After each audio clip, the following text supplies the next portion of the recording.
हमने अंजाम की परवाह नहीं की और एक करार कर लिया, मौत से करार।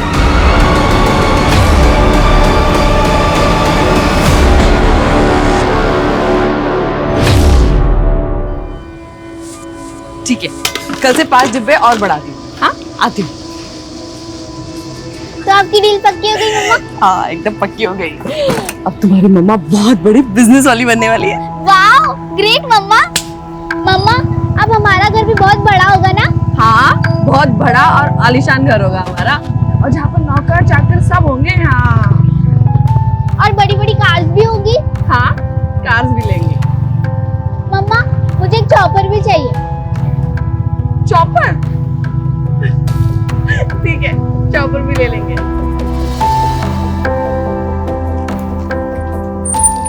अरे नानी, मम्मा मुझे चॉपर दिलवाएगी। मुझे कितनी बार बोला है मुझे नानी मत बोला कर, ऐसे सबके सामने तो नहीं। अरे मैम, आप क्यों ले आई? मुझे बता देती ना, मैं ले आता खाली टिफिन। अरे तू कहीं और गया था ना डिलीवरी के लिए, इसलिए मैं ले आई। खाली टिफिन आने में लेट हो जाता है तो डिलीवरी भी लेट हो जाती है। अच्छा राघव, चलो शाम की तैयारी करो टिफिन। हाँ, फाल्गुनी, तुम्हारी कामयाबी की चाबी बन सकता हूँ मैं। तो मेरे प्रपोजल के बारे में क्या सोचा? अरे संजीव, तुम बाहर क्या कर रहे हो? अंदर आ। रूही बेटा, तुम अंदर जाके चेंज कर। 1 साल पहले तुमने बिजनेस के लिए मुझसे 3 लाख रुपए उधार लिए थे और उसको बढ़ाने के लिए 5 लाख रुपए और ले लिए। अरे मामूली से टिफिन सर्विस के बिजनेस में 8 लाख रुपए खपा दिए। तुम मुझे मेरा काम समझाने आए हो? तुम मेरा पैसा तो लौटा नहीं पा रही हो। टू बी फ्रैंक, तुम्हें बिजनेस करना नहीं आता। एक काम करो, तुम मेरी लाइफ पार्टनर बन जाओ, तुम्हें बिजनेस करना भी सिखा दूंगा और तुम्हारा कर्जा भी माफ हो जाएगा। अपनी हाथ में रहो संजीव। मधु, क्या है ये? तुमने तो कहा था तुम इसे शादी के लिए मना लोगी। मैं बात करती ना इससे। मासी ना मेरी जिंदगी का फैसला कर सकती है, ना ही मेरे बिजनेस में कोई फैसला ले सकती है। देखा मधु, इसने तुम्हें तुम्हारी औकात दिखा दी। ये तुम्हें अपनी बॉसी नहीं, काम वाली समझती है। संजीव, तुम मासी को भड़काने की कोशिश मत करो। बहुत अकड़ है ना तुझमें। चल अभी क्या भी मेरा पैसा निकाल, नहीं तब मैं तुझे अपना असली रूप दिखाता हूँ। मुझे हैरास करने की कोशिश मत करना संजीव। तुम्हें तुम्हारा पैसा मिल जाएगा, वो भी पूरे ब्याज के साथ। ब्याज तो मैं वसूल करूंगा, इस थप्पड़ का भी।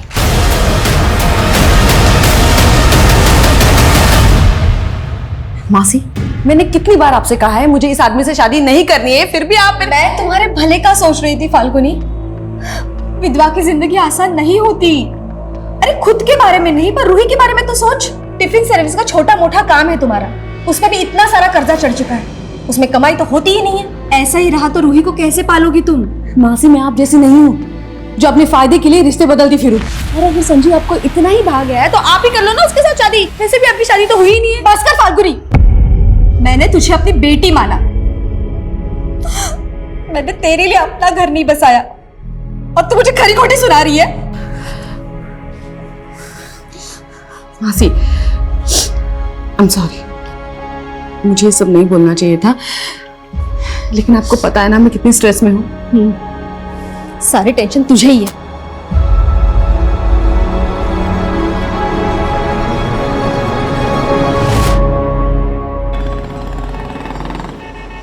मम्मा, मुझे बड़ा घर नहीं चाहिए, ना कार्स ना चॉपर। आप टेंशन मत लो। तू है तो मुझे क्या टेंशन है? और सपने देखना बुरी बात नहीं है बेटा। माना कि आज हमारे पास कुछ भी नहीं है, लेकिन हम मिलके अपना कल तो संवार सकते हैं ना। I know mama, you are the best.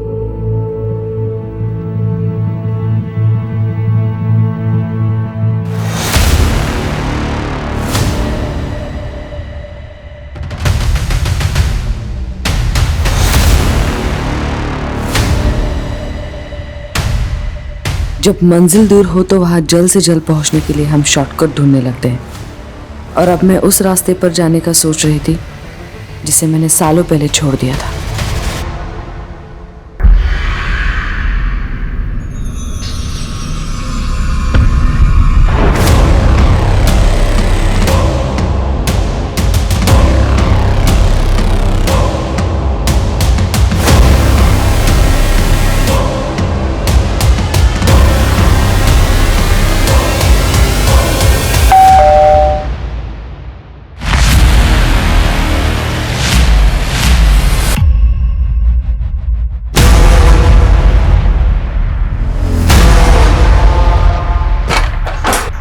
पकड़ रहे उसको। कौन आप लोग? ये लो तुम्हारे पूरे पैसे, वो भी ब्याज के साथ। 4 महीने में इतना पैसा कमा लिया? तुमसे मतलब? अरे तुम अभी तक मुझसे नाराज हो? एक्चुअली उस दिन मैंने तुम्हें शादी के लिए प्रपोज करके एक गलती की। अगर मैं तुम्हें सिर्फ सोने के लिए कहता ना तो तुम मान जाती। ये पैसा भी इसी तरह कमाया ना, सो के। तेरी नीयत चाहे जैसे भी हो, लेकिन मेरे बुरे वक्त में तू काम आया ना, इसलिए मैंने सिर्फ थप्पड़ मारा है तुझे, वरना मैं तेरे साथ क्या क्या कर सकती हूँ ना, ये जानता नहीं है तू। मुझे मालूम था इस डगर पे मुझे मौत भी मिल सकती है, लेकिन मैं मरना नहीं चाहती। मुझे अपनी बेटी के लिए जीना है।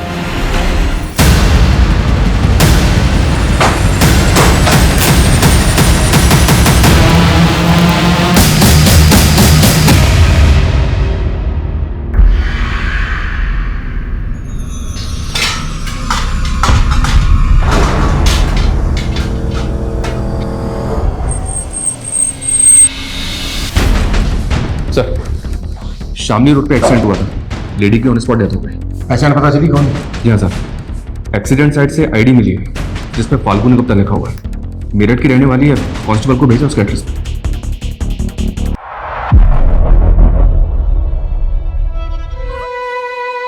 नानी कहाँ गई राघव अंकल? बेटा वो आ जाएंगी। और मम्मी वो कहाँ है? मधु जी, मैं समझ सकता हूँ इस वक्त आपके लिए जवाब देना कितना मुश्किल है, पर कुछ बातें हैं जो हमारे लिए जानना बहुत जरूरी है। फाल्गुनी का एक्सीडेंट शामली रोड पर हुआ। फाल्गुनी शामली में कहाँ जा रही थी? शामली? सर वो तो 2 दिन से शहर के बाहर गई थी। शहर से बाहर? कहाँ? सर वो मुझे नहीं पता, पर अपना टिफिन का काम दूसरे शहर में भी फैलाना चाहती थी। और मधु जी, जिस जगह पर फाल्गुनी का एक्सीडेंट हुआ वो जगह आपके घर से कोई 60-70 किलोमीटर की ही दूरी पर है, और आप कह रही हैं कि फाल्गुनी 2 दिन से शहर से बाहर थी। सर ऐसा भी तो हो सकता है वो घर लौट रही हो और रास्ते में उसके साथ।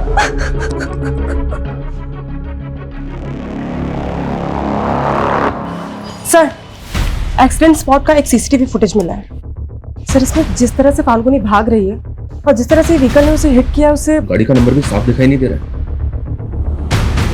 फाल्गुनी की मौसी को यह तक नहीं मालूम कि फाल्गुनी कहाँ गई, और अब इस तरह से फाल्गुनी मारी जाती है। पता लगाओ कि फाल्गुनी इस जगह पर क्यों गई और इस टेम्पो का भी पता लगाओ।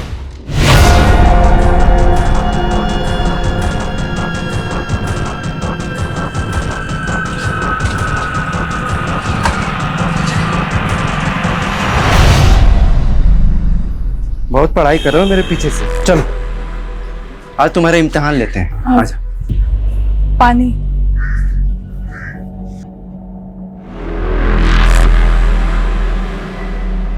अच्छा बता, मेरे बीवी के शरीर में कितने तिल हैं?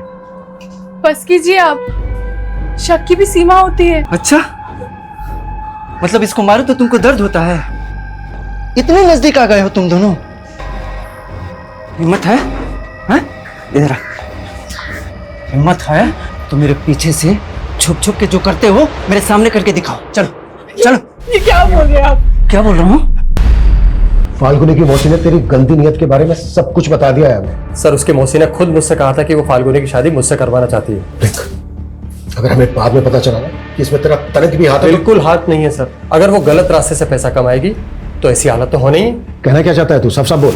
सर 4 महीने पहले तक फाल्गुनी के पास अपनी बेटी की फीस भरने तक के पैसे नहीं हुआ करते थे, और 4 महीने के अंदर उसने मेरे 8 लाख रुपए चुकता कर दिया। ये लो तुम्हारे पूरे पैसे ब्याज के साथ। मुझसे सवाल करने से पहले आप उसकी मौसी से पूछिए कि फाल्गुनी शहर में किस किस के पास जाती थी जो उस पर इतना पैसा बरसा रहे थे।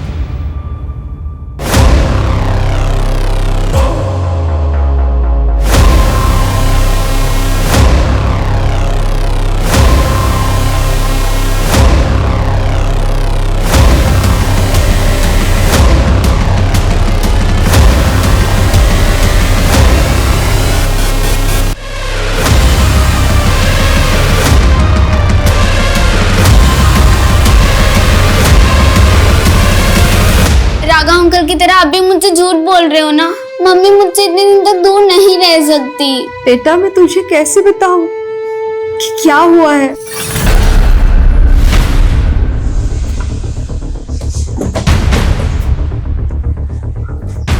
सर संजीव तो जलता था फाल्गुनी से, आप उस पर भरोसा कैसे कर सकते हो?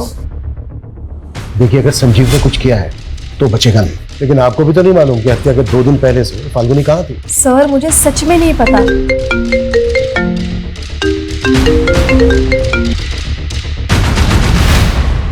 हाँ मनीष। इंक्वायरी में पता चला है कि फाल्गुनी ने शामली रोड पे एक जगह रेंट पे ले रखी थी। व्हाट?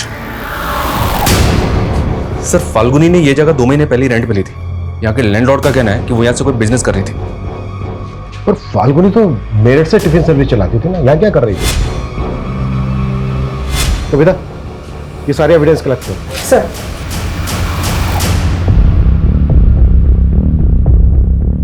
निर्भीक एजेंसी इस नाम से एग्रीमेंट करवाया था फाल्गुनी ने। अच्छा, किस तरह का बिजनेस था? मतलब वो क्या कर रही थी, कुछ बताया था? सर कंसल्टेंसी का बिजनेस बता रही थी, बोल रही थी कि स्टैब्लिश कर रही हूँ, कुछ दिनों बाद ये जगह रिनोवेट करके ऑफिस खोल लेगी। 12 तारीख को आई थी क्या फाल्गुनी? नहीं सर, वो यहाँ कभी कभी आती थी। ठीक है, हमें एग्रीमेंट के पेपर चाहिए। जी सर। सर, अगर फाल्गुनी का tiffin service Roohi tiffin service के नाम से है, तो फिर ये निर्भीक एजेंसी क्या है? और इसके बारे में तो उसकी मौसी ने भी हमें कुछ नहीं बताया।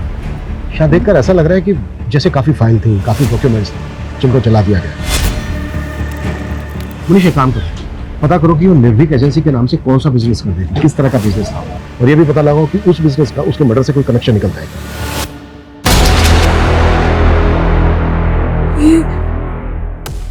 ये सही नहीं किया हमने। आप भूल गई इस आदमी ने हमारे साथ क्या क्या किया है? लेकिन जो भी था, ये मेरा पति है। मैं इसे इतनी बुरी मौत कैसे दे रही हूँ? अब इतना मत सोचिए, इसके अलावा और कोई चारा नहीं था हमारे पास।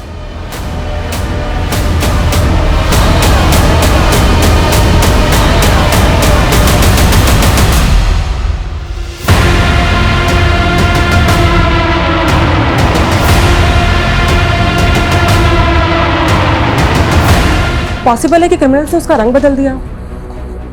तो फिर इतनी प्लानिंग की किसने होगी और किस मकसद से? सर, फाल्गुनी ने निर्भीक एजेंसी नाम से एक करंट अकाउंट भी खोल रखा था। इस अकाउंट की डिटेल्स निकाली तो पता चला कि एक डिटेक्टिव एजेंसी है।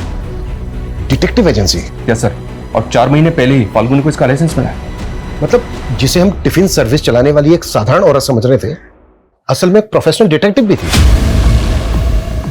मैंने फाल्गुनी के बैंक ट्रांजेक्शंस भी चेक किए, पता चला कि उसमें 4 लोगों ने पैसा ट्रांसफर किया, और ये 4 लोग कोई और नहीं, फाल्गुनी के क्लाइंट्स थे। सर, ये चारों केसेस मैट्रिमोनियल डिस्प्यूट्स और फोर्जरी के थे, जिनको फाल्गुनी ने सक्सेसफुली खत्म कर दिया था। तो उसके ऑफिस में मौजूद फाइल्स और डॉक्यूमेंट्स को जलाया क्यों गया होगा? क्या उनमें किसी के राज छुपे थे जिन्हें फाल्गुनी उजागर करने वाली थी?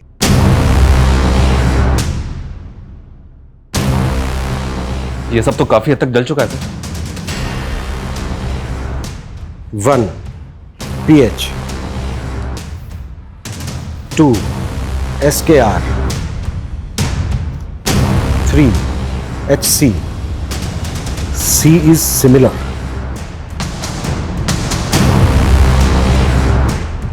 शर्मा, भले ही मैक्सिमम स्टफ जल गया है, लेकिन इससे ये क्लियर हो गया है कि फाल्गुनी जरूर कोई ऐसा केस इन्वेस्टिगेट कर रही थी जो उसके मर्डर की वजह बना। सर, फाल्गुनी के सीडीआर में कोई सस्पिशियस नंबर भी नहीं मिला, लेकिन सर फाल्गुनी की लोकेशन पिछले 2 महीने से अक्सर मुजफ्फरनगर की थी, लेकिन सर उसके सीडीआर में मुजफ्फरनगर का कोई नंबर नहीं मिला। ये भी तो हो सकता है कि वो कोई दूसरा नंबर भी यूज करती हो। शर्मा, अपने सारे खातियों को एक्टिव करो, उनसे कहो कि वो पता लगाएं कि फाल्गुनी मुजफ्फरनगर में कहाँ जाती थी और किस किस से मिलती थी। Okay sir.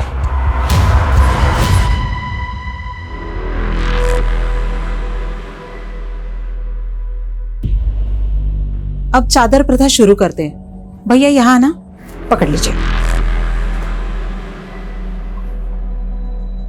गिरीश, अपने दोनों हाथ इसमें डुबा के चारों कोने में छापा लगा दो।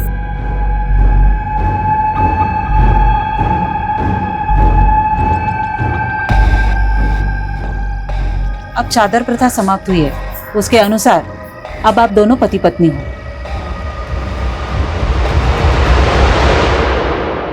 फाल्गुनी और डिटेक्टिव? ये सब बातें सुन के मैं खुद हैरान हूँ। सर, इस बारे में मुझे कुछ मालूम नहीं था। मधु जी, आप फाल्गुनी को उसके बचपन से जानती थी और 11 साल से तो आप उसके साथ रह रही थी। अगर आप उसके बारे में कुछ नहीं जानती तो क्या इसका मतलब हम ये निकालें कि फाल्गुनी भरोसा नहीं करती थी आप पर, ट्रस्ट नहीं था उसे, इसके लिए अपनी बातें छिपाती थी आपसे? सर ऐसा भी तो हो सकता है वो जानबूझ के कर रही हो। अभी वो डिटेक्टिव थी तो ऐसे लोग अंडरकवर होके भी तो काम करते हैं ना। अच्छा, सर मैंने आपको एक बात नहीं बताई थी। फाल्गुनी लॉ स्टूडेंट थी और उसके पिता के पास पैसे नहीं थे तो उसने अपनी पढ़ाई छोड़ दी थी। पर शादी के पहले वो क्रिमिनल लॉयर के पास काम करती थी सर। और शादी के बाद? सर शादी के बाद उसका पति उसे कुछ नहीं करने देता था। फिर उसके पति के मौत के बाद वो मेरे साथ टिफिन सर्विस का काम करने लग गई। आपके साथ? हाँ। लेकिन उसका जो ये टिफिन सर्विस का बिजनेस था, उसके डॉक्यूमेंट्स में तो आपका कोई शेयर नहीं है। वो तो सैलरी देती थी ना आपको। सर वो हमारा रिश्ता इन सारी चीजों के परे था। ये पुलिस क्यों आई है राघव अंकल? वो पुलिस स्टेशन में भी आपकी मम्मा का खाना जाता है ना, इसीलिए।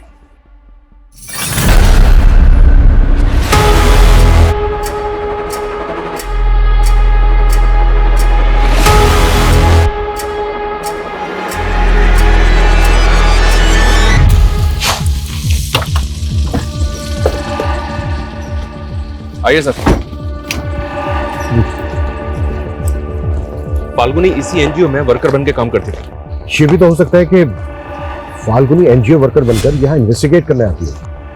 फिलहाल तो सिर्फ इतना पता चला है कि फाल्गुनी आसपास के कई गांवों में जाकर ग्रामीण औरतों को वुमेन हेल्थ एंड हाइजीन पर ट्रेनिंग दे रही थी। पॉसिबल है आसपास के गांवों में जाकर वो इन्फॉर्मेशन इकट्ठा करती है। मे भी सर। इंक्वायरी में एक बात और पता चली है, ये फाल्गुनी आजकल कड़िया गांव ज्यादा जा रही थी। कड़िया गांव?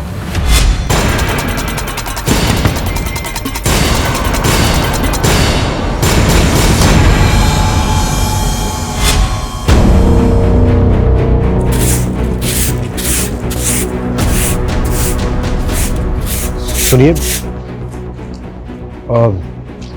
हमें पता चला है कि एनजीओ वर्कर फाल्गुनी अक्सर आपसे मिलती है। जी। क्यों मिलती थी वो आपसे? वजह क्या है? सर वो सोशल अवेयरनेस के लिए सबके घर आ रही थी। आप? जी मैं पति हूँ इनका। कुछ और पूछना है आपको? नहीं। ये मैडम तो मुझे भी मिली थी। कृष्णा के पहले पति सरजू के बारे में पूछ रही थी। क्या? कृष्णा का पहला पति? जी, दूसरा पति गिरीश देवर था कृष्णा का, लेकिन सरजू के मौत के बाद उन दोनों ने शादी कर ली। अच्छा, ये फाल्गुनी सरजू के बारे में क्यों पूछ रही थी? यही कि सरजू की मौत कैसे हो गई। क्या आप हमें बता सकती हैं कि सरजू की मौत कैसे हुई थी? सर गिरीश और कृष्णा कहते हैं कि सरजू भैंस खरीदने जा रहा था तो कोई गाड़ी मार गई उसको, लेकिन मुझे लगता है कि इन दोनों ने उसे मारा होगा। आपको ऐसा क्यों लगता है? सरजू को शक था कि इन दोनों का चक्कर चल रहा है। हमको धोखा दोगे तो यहीं पे जान से मार दूंगा। और एक बात, सरजू के मौत के 2 महीने पहले से वो काफी बीमार चल रहा था। खाट से उठा तक नहीं जा रहा था उसे। ऐसे में वो खुद पैदल चल के हाईवे तक कैसे जाएगा? मुझे लग रहा है सर, फाल्गुनी या सरजू की मौत का राज पता करने ही आई होगी। फाल्गुनी एक प्राइवेट डिटेक्टिव थी। इस तरह के लोग तभी इन्वेस्टिगेट करते हैं जब उन्हें कोई हायर करे। इस छोटे से गांव में कौन ऐसा होगा जिसने फाल्गुनी को हायर किया होगा? हमें ना लोकल पुलिस से कंफर्म करना चाहिए कि सरजू का एक्सीडेंटल केस में कोई फाउल प्ले था क्या, और क्या वाकई में यहाँ ऐसे राज दफन है जो फाल्गुनी की हत्या का कारण बने।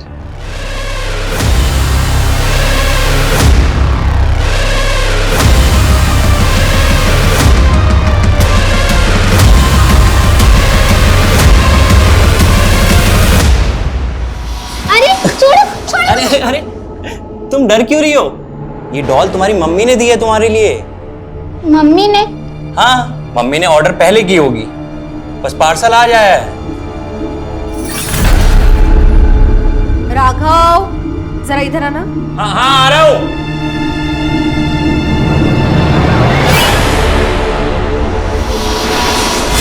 मम्मा, जाना सच में जरूरी है? हाँ बेटा, बहुत जरूरी है। वरना तुम ही बताओ, मम्मा तुमसे दूर इतने दिन के लिए रह सकती है? लेकिन आजकल आपके पास मेरे लिए टाइम ही नहीं होता है। सॉरी बेटा, मैं बहुत जल्द वापस आ जाऊंगी। मम्मा, आपने मेरे लिए डॉल ऑर्डर की थी, मैं आपको कहाँ से ऑर्डर करूं ताकि आप जल्दी से मेरे पास आ जाओ? कहाँ चले गए मम्मा?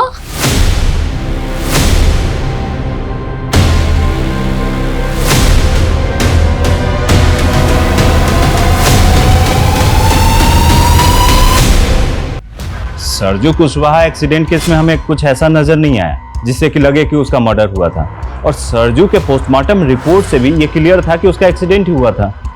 अच्छा, सरजू का जिस टेम्पो से एक्सीडेंट हुआ था वो सफेद रंग का था ना? नहीं नहीं, सरजू की बीवी ने बयान दिया था कि कोई सफेद रंग का ओल्ड कार था। तो वो जो कार थी उस कार का कुछ पता चला? अभी तक तो नहीं। मुझे लगता है पुलिस वाला हमसे कुछ छुपा रहा है, हमें ना बहुत संभल के जांच करनी होगी।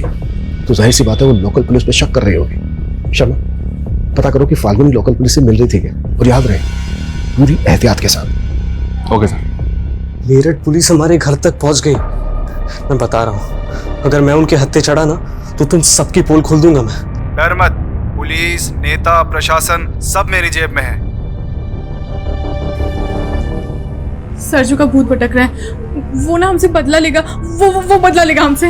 इतना मत सोचो, सब ठीक हो जाएगा।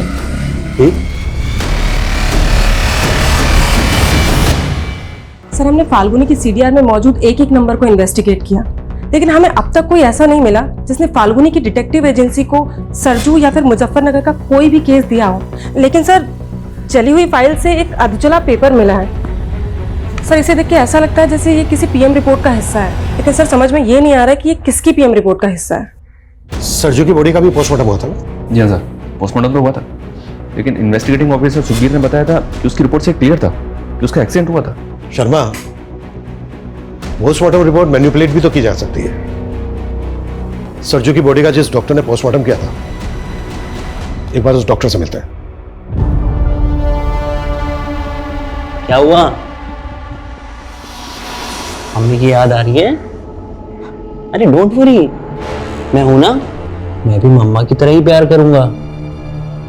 स्कूल हो या आस पड़ोस, कोई अगर तुम्हें टच करे ना, तो इस बात की समझ होनी चाहिए तुम्हें कि गुड टच और बैड टच क्या होता है। क्या होता है मम्मा ये गुड टच बैड टच? मैं समझाती हूँ।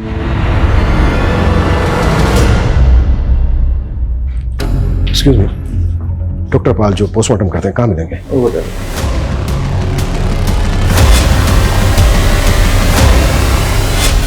डॉक्टर समरपाल जी। इंस्पेक्टर अभिमन्यु चंद्र, Meerut police.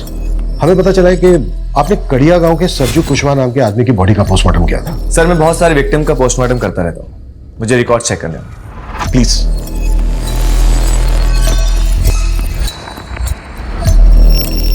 Sarju Kushwaha, right officer. Accidental case है, बॉडी में कई जगह इंजरीज थी और कुछ फ्रैक्चर्स थे, लेकिन हमें कोई फाउल प्ले नहीं लगा। कुछ दिनों पहले मेरठ में भी एक्सीडेंट हुआ था कि विक्टिम पर जानबूझकर टेम्पो चढ़ा दिया गया था।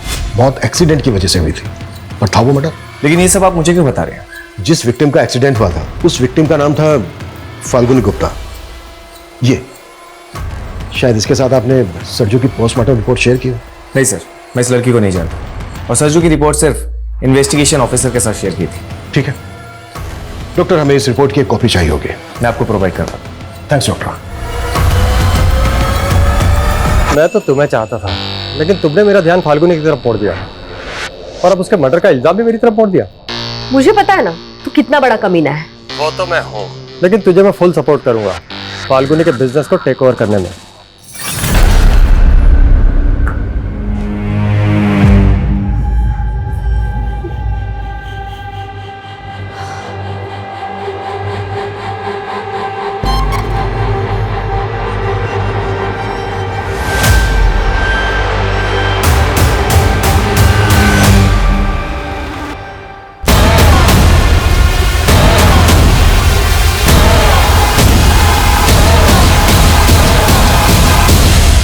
कृष्णा और गिरीश अचानक गांव छोड़ के चले गए, पर कहां चले गए हैं ये समझ में नहीं आ रहा है। उनका गायब होना यही इंडिकेट करता है कि सरजू का एक्सीडेंट नहीं बल्कि मर्डर हुआ था। और सर, अब तक ये भी पता नहीं चल पा रहा है कि फाल्गुनी को ये केस इन्वेस्टिगेट करने के लिए किसने दिया होगा। सब पता चलेगा मनीष।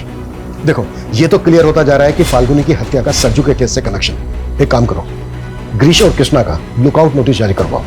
थोड़ा तो ओके सर।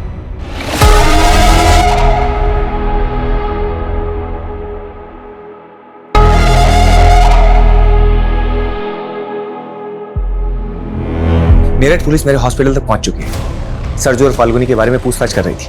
देखो, अगर इस केस में मेरा नाम आ गया ना तो अच्छा नहीं होगा। किसी का नाम नहीं आएगा, थोड़े दिनों में मेरठ पुलिस झक मार के निकल जाएगी।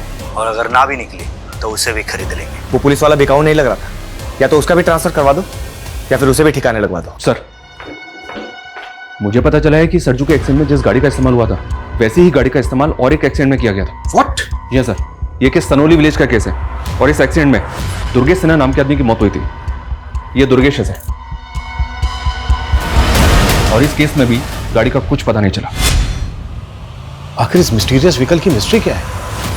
अगर ये सबके सब मर्डर थे तो फिर ये कौन करवा रहा था और क्यों? फाल्गुनी के मर्डर को भी एक्सीडेंट का रूप देने की कोशिश की गई। क्या फाल्गुनी कुछ ऐसा इन्वेस्टिगेट कर रही थी जिसके पीछे गहरे राज छिपे थे? एक बार दुर्गेश के केस के इन्वेस्टिगेटिंग ऑफिसर से मिलता है। हमें दुर्गेश के केस में ऐसा कोई फॉल प्ले नजर नहीं आया जिससे लगे कि वो मर्डर हो, और पोस्टमार्टम रिपोर्ट में यही आया था कि दुर्गेश की मौत एक्सीडेंट से हुई है। पोस्टमार्टम रिपोर्ट दिखाएंगे दुर्गेश की? हाँ श्योर। Thank you.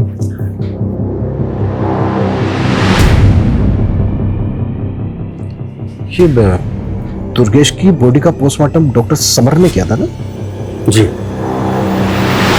सर, ये दोनों पोस्टमार्टम रिपोर्ट्स तो एक दूसरे की कार्बन कॉपी है। दोनों रिपोर्ट्स में मौत की वजह एक ही लिखी है।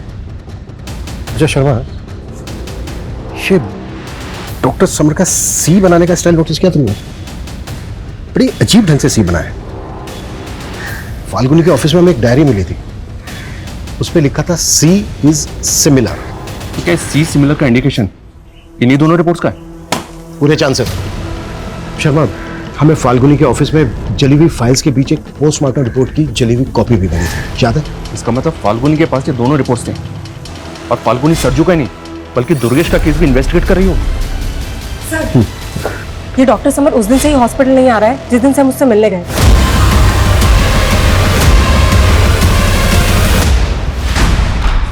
डॉक्टर समर कहाँ है? मुझे नहीं मालूम कब से नहीं हुआ घर पे? सर, पिछले 3 दिन से घर नहीं आया वो। कविता चेक करो, कुछ भी छोटा नहीं चाहिए। लेकिन हुआ क्या है, कोई बताएगा? बताते हैं।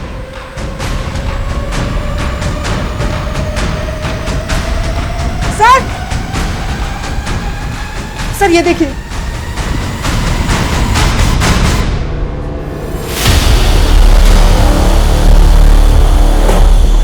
इतनी सारी डॉल्स, इलेक्ट्रॉनिक सामान, क्या ये सब? क्या चल रहा है इस घर के अंदर?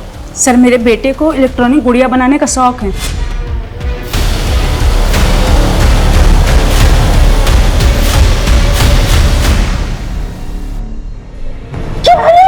अरे ये क्या कर दिया आपने? तूने मेरे रूम में कैमरा लगा दिया। अरे मम्मी एक्सपेरिमेंट कर रहा था, अपने रिमोट आई को टेस्ट कर रहा था। है कहाँ वो? फोन भी बंद कर रखा है उसने अपना। सर, मैंने कहा ना, मुझे कुछ नहीं पता है। अपनी मर्जी का मालिक है वो।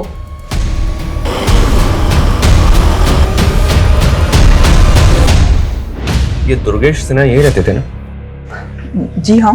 देखिए, उनकी मौत कैसे हुई इसके बारे में आपसे बात करनी है हमें। इस लड़की को पहचानते हैं आप? नहीं। आप जरा गौर से देखिए, शायद आपको कुछ याद है। बोला ना नहीं, और मुझे आपसे बात नहीं करनी है। आप जाइए यहाँ से। देखिए, हमारा बात करना बहुत, सुनिए, देखिए हमारी बात सुनिए। अब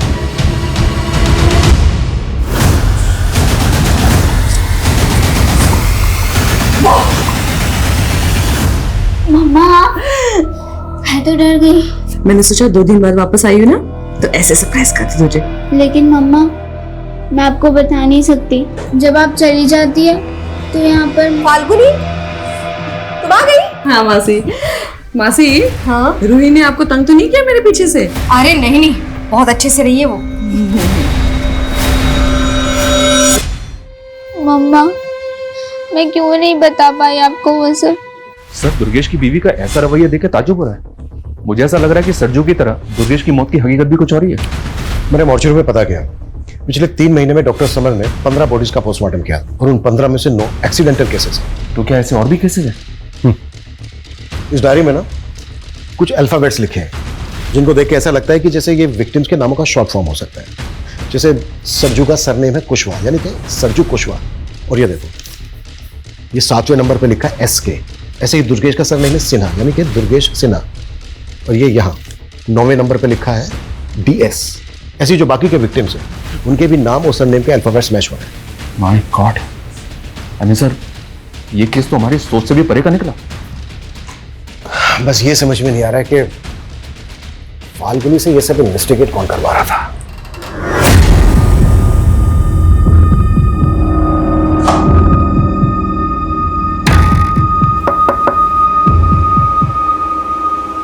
सर ये फाइल।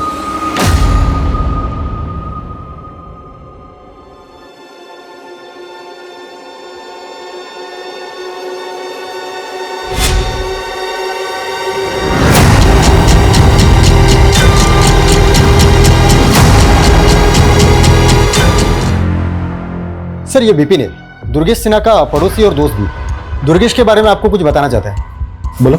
सर भले ही दुर्गेश की बीवी और सब लोग ये मानते हैं कि दुर्गेश की मौत एक्सीडेंट से हुई थी, लेकिन सर दुर्गेश तो कैंसर पेशेंट था, वो तो चल भी नहीं सकता था। व्हाट? उसका इलाज एनटी दीक्षित मेमोरियल अस्पताल में चल रहा था। और सर मुझे बहुत अच्छे से याद है, वो शाम जब मैं दुर्गेश को मिलने उसके घर गया था तो वो बिस्तर पर ही अपने प्राण छोड़ चुका था। फिर मुझे उसकी पत्नी ने वहाँ से जाने के लिए कहा। उसके बाद मुझे उसी रात को ये पता चला कि दुर्गेश का हाईवे के पास में एक्सीडेंट हो गया है। सरजू के पड़ोसी ने कहा था सर कि सरजू काफी बीमार रहता था और ठीक से चल भी नहीं पाता था। और उसकी वाइफ कृष्णा ने स्टेटमेंट दी थी कि सरजू भैंस लेने जा रहा था, हाईवे पे उसका एक्सीडेंट हो गया था। ये बहुत बड़ा गेम है शर्मा, इसकी जड़ें ना काफी गहरी है। अच्छा, दुर्गेश के दोस्त ने बताया कि दुर्गेश कैंसर पेशेंट था, एनटी दीक्षित मेमोरियल हॉस्पिटल में उसका इलाज चल रहा था। एक काम करो, रिकॉर्ड चेक करो वहाँ पे। हमें कोई एक्सट्रीम स्टेप लेना होगा। अब मैंने सोच लिया है कि मुझे क्या करना है।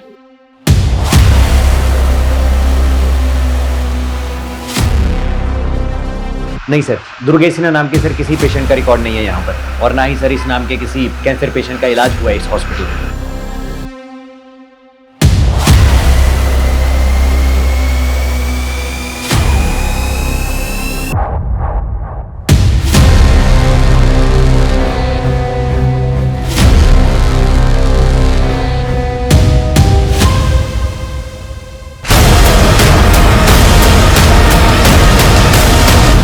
ये दुर्गेश कैंसर पेशेंट था, इसका कोई रिकॉर्ड नहीं मिला हॉस्पिटल में। लेकिन मैंने इंक्वायरी करवाई। डॉक्टर समन ने जिन 9 और एक्सीडेंटल विक्टिम्स का पोस्टमार्टम किया था, उन सबके केसेस भी सरजू और दुर्गेश के केस की तरह सस्पिशियस। और ये सारे के सारे विक्टिम्स लोअर मिडिल क्लास या फिर पुअर फैमिली से बिलोंग करते थे। ये काफी ताज्जुब भरा है कि ऐसे बैकग्राउंड के लोगों को क्यों और किस मकसद से मारा गया और उनके मर्डर को एक्सीडेंट का रूप दिया। हमें ना इस फैमिली को कॉन्फिडेंस में लेकर बात करनी होगी, तभी हम इस केस की तह तक पहुंच पाएंगे। सर, गिरीश और कृष्णा सहारनपुर के घर में छिपे हुए थे। सहारनपुर पुलिस को उसी घर से उनकी लाशें मिली है।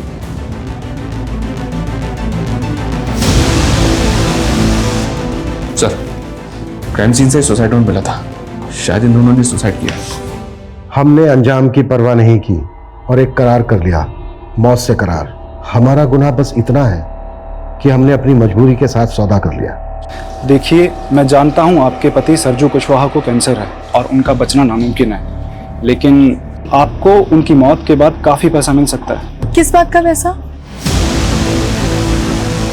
फिर जैसे ही सरजू की मौत हो गई, देर रात में आप उसकी लाश को हाईवे पर डाल दीजिएगा, जहां एक गाड़ी उन्हें कुचल कर चली जाएगी। फिर आपको पैसा मिल जाएगा। सिर्फ 2 लाख रुपए और इतना सारा तनाव। हम अपने पाप के बोझ से दब गए, इसलिए हम दोनों आत्महत्या कर रहे हैं। ये सब तो बेहद अजीब है सर, ना ऐसा पहले कभी देखा और ना सुना।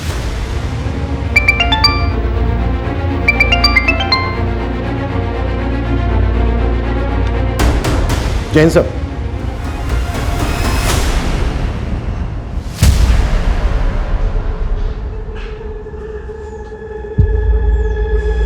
तो मुझ पे गुस्सा हो ना? मैं जानती हूँ मैं बहुत बुरी हूँ। और राघव अंकल, वो तो और भी बुरे। उन्होंने मेरे साथ। रूही, राघव ने क्या किया तुम्हारे साथ? देखिए, टारगेट्स तो आप लोगों को अपने अपने पूरे करने ही हैं, लेकिन मैं सिर्फ ये कहना चाहता हूं कि जब भी आप कोई नई पॉलिसी भेजें तो क्रॉस चेक कीजिएगा डॉक्यूमेंट्स पूरे। Excuse me, Manish Singh ji. SP sir ने तो आपको बता ही दिया होगा कि मैं आपसे क्यों मिलना चाहता था। जी, लेकिन हमें ताज्जुब इस बात का है कि इतने समय तक आप चुप क्यों रहे? आपको तो बहुत पहले सामने आ जाना चाहिए था। एक्चुअली हम डिलेमा में थे कि हमारा शक सही है या गलत, और उसी को पुख्ता करने के लिए हमने फाल्गुनी को मुजफ्फरनगर डिस्ट्रिक्ट में लगाया था। इसके अलावा 4 और डिस्ट्रिक्ट में हम अपने लेवल पर इन्वेस्टिगेट कर रहे थे। तो मतलब फाल्गुनी को आपने हायर किया था? जी। फाल्गुनी को मैं 10 साल पहले से जानता था, जब वो एक क्रिमिनल लॉयर के यहाँ काम किया करती थी। वो लॉयर मेरे दोस्त थे और जब मुझे पता चला कि फाल्गुनी ने डिटेक्टिव एजेंसी स्टार्ट की है तो मैंने उससे बात की। हमें ऐसे इंसान की तलाश थी जो ग्रास रूट लेवल पर जाकर इस मामले की पूरी सच्चाई सामने ला सके। मुझे क्या करना होगा सर? फाल्गुनी, मुजफ्फरनगर डिस्ट्रिक्ट में पिछले 4 महीनों में 183 पॉलिसी होल्डर्स ने एक्सीडेंटल इंश्योरेंस क्लेम किया है। ये काफी स्ट्रेंज है क्योंकि ये सारे लोग लोअर बैकग्राउंड से आते हैं और पॉलिसी लेने के 1 महीने पहले इन लोगों ने अपने पैन कार्ड बनवाए और बैंक में अकाउंट खुलवाए। उसके पहले इनका किसी भी बैंक में कोई भी अकाउंट नहीं था और पॉलिसी लेने के 1-1.5 महीने बाद इनका एक्सीडेंट हो गया। सर इसमें पक्का फाउल प्ले है, वरना इतने सारे लोगों के साथ सेम हादसा कैसे हो सकता है? मुझे लगता है कि जरूर किसी ग्रुप ने या किसी गैंग ने इनसे ये सब करवाया होगा। फाल्गुनी एकदम सही डायरेक्शन में थी। हमें भी हिंट मिलने लगे थे कि इन सब के पीछे कोई ना कोई ऑर्गेनाइज्ड गैंग है और इसमें काफी पुलिस वाले और काफी पोस्टमार्टम डॉक्टर्स शामिल हैं। लेकिन इसके पहले कि फाल्गुनी हमें कोई प्रूफ देती, हमारे बाकी इन्वेस्टिगेटर्स ने भी हमें इंफॉर्मेशन दी थी। 500 से ज्यादा केसेस हैं, 100 करोड़ से ज्यादा इंश्योरेंस क्लेम हुआ है। व्हाट? 500 से ज्यादा केसेस? मतलब हम ये मान सकते हैं कि 500 से ज्यादा लोगों का मर्डर हुआ है जिसको एक्सीडेंट का रोक दिया गया? शायद, लेकिन इसके पीछे किंगपिन कौन है, किसके इशारे पर ये सब कुछ हो रहा है, वी आर स्टिल क्लूलेस। ये जितने भी सारे केसेस हैं, आप हमें इनकी डिटेल्स दीजिए। जी।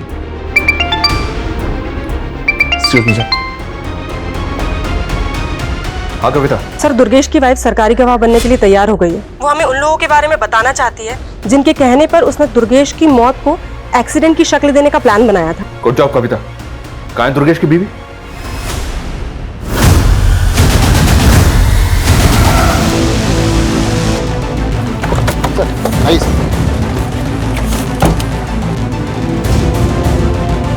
सर ये तो हमें सब कुछ बताने वाली थी और इसको भी मार दिया क्या? सर विटनेस ने बताया कि सफेद रंग का टेम्पो था और टेम्पो इस डायरेक्शन में गया। आगे जो चेक पोस्ट है इन्फॉर्म किया उनको? सर।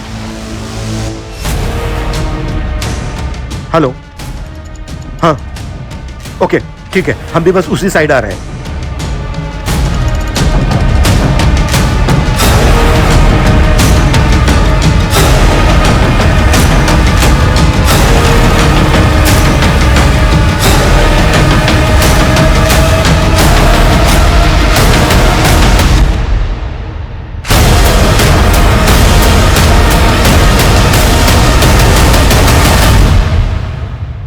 कंपनी का रीजनल मैनेजर ही कंपनी के साथ इतनी बड़ी कॉन्स्पिरेसी कर रहा है। मुझे कोई फंसा रहा है। ओए फंसा रहा है? हाँ तेरे गुनाहों की लंबी चेन तोड़ दी हमने।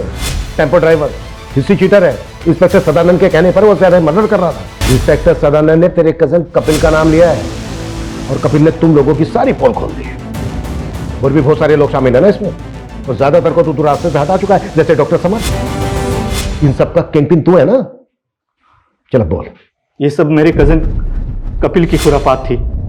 एक दिन दारू के नशे में उसने मुझे बताया कि उसका एक एक्सीडेंट पॉलिसी होल्डर कैंसर का पेशेंट था। कपिल ने उसकी फैमिली के साथ मिलकर ऐसी कॉन्स्पिरेसी रची कि उसका क्लेम पास हो गया। और यही से तुझे इन गुनाहों की तरकीब सूझी? हाँ सर, सबसे पहले हमने ऐसे पेशेंट्स के हॉस्पिटल से डेटा निकालना शुरू किया और फिर जो फैमिलीज मान जाती थी हम उनका अकाउंट खुलवाते थे और उन्हें एक्सीडेंटल पॉलिसी खरीदवाते थे। और जब उनकी मौत हो जाती थी तो उनकी फैमिली हमें बताती थी। सदानंद और सुप्रीत जैसे पुलिस इंस्पेक्टर ऐसे केसेस को एक्सीडेंटल केसेस बनाकर फाइल बंद कर देते थे और समर जैसे पोस्टमार्टम डॉक्टर ऐसी पोस्टमार्टम रिपोर्ट बनाते थे जिसमें कोई फाउल प्ले नजर न आए। हाँ सर, हॉस्पिटल रिकॉर्ड से हम उन पेशेंट के नाम गायब करवा देते थे ताकि किसी को पता ना चले कि उन्हें जानलेवा बीमारी थी। एक रिकॉर्ड गायब करने की फीस 35,000 फिक्स थी और क्लेम करने वाले को तुम लोग 50-50 हजार रुपए देते थे, ज्यादा से ज्यादा 1 लाख रुपए। उनका बैंक अकाउंट भी खुद ऑपरेट करते थे और जैसे क्लेम का पैसा अकाउंट में आता था पैसे निकाल के गायब। और फाल्गुनी का कसूर यह था कि उसने तुम्हारे गुनाहों की लंबी चेन का पता लगा लिया था। हाँ सर, वो जिस तरह से मनीष सर को रिपोर्ट कर रही थी वो मेरे लिए खतरा बनती जा रही थी, इसीलिए उसको खत्म करना जरूरी था और वो सबूत मिटाने भी जरूरी थे जो उसने मेरे खिलाफ जुटाए थे। सर ये गिरोह इतने बड़े पैमाने पर गुनाहों को इस तरह से अंजाम दे रहा था, ये सोच के भी ताज्जुब हो रहा है। आई थिंक ये इस दशक का सबसे बड़ा स्कैम होगा। हमारा ऐसे केसेस से भी सामना हुआ है जहां पर लोग पॉलिसी के लालच में अपनों का कत्ल तक करवा देते हैं, और यहाँ तक चंद पैसों के लालच में लोग अपने करीबियों की लाशों का सौदा कर रहे थे। ऐसे गुनाहों को देखकर ये नहीं लगता है कि आजकल इंसानियत का स्तर कितना नीचे गिरता जा रहा है? सर फाल्गुनी की मौसी ने फाल्गुनी के वर्कर राघव की कंप्लेंट की। वो काफी दिनों से फाल्गुनी की बेटी को मॉलेस्ट कर रहा है।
हमारी संस्कृति बहुत सारी परंपराओं से जुड़ी हुई है।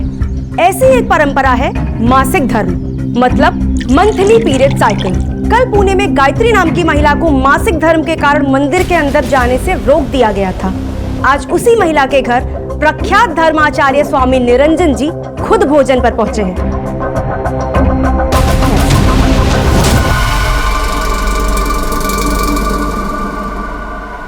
हमारे ग्राउंड रिपोर्टर स्नेहा स्वामी जी के साथ हैं। आइए देखते हैं इस पर इनकी क्या टिप्पणी है। ये बहुत ही आम और सरल बात है। मैं अपने भक्तों को बताना चाहता हूँ कि मासिक धर्म ये स्त्री को मिला हुआ सृष्टि का वरदान है। इसी वजह से वो सृष्टि में एक नया जीव पैदा कर सकती है।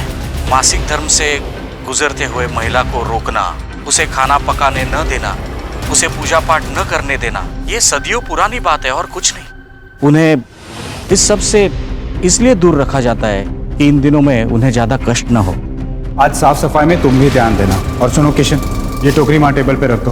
और यही बात समझाने का सबसे आसान तरीका मुझे यही लगा कि मैं गायत्री के हाथों बना खाना खाऊं। जय काल। जय काल। ये स्वामी जी बहुत सही किए। हम कितने नसीब वाले हैं, आज शाम को स्वामी जी हमारे घर भी आ रहे हैं।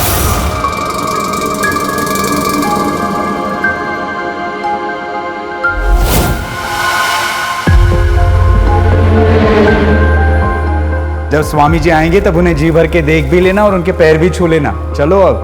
जयकाल जयकाल। काजल, स्वामी जी का कमरा रेडी हो गया? हाँ हाँ हो गया, मैं फिर से एक बार देख लेती हूँ।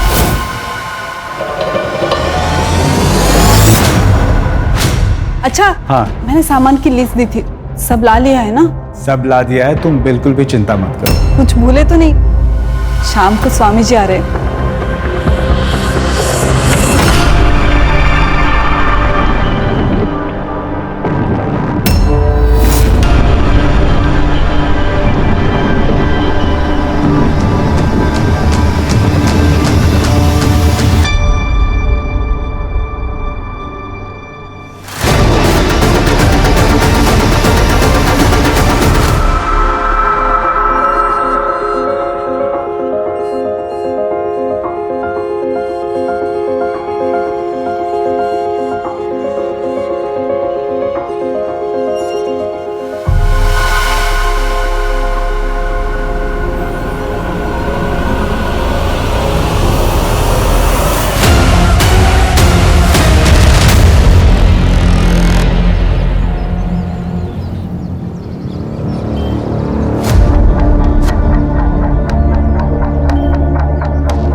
क्या चाहिए वो तो बताइए मैडम। मुझे एक बैल की मूर्ति चाहिए। बैल की मूर्ति? वो भी गणपति के वक्त में? है क्या? नहीं तो मार्केट में और भी दुकान है।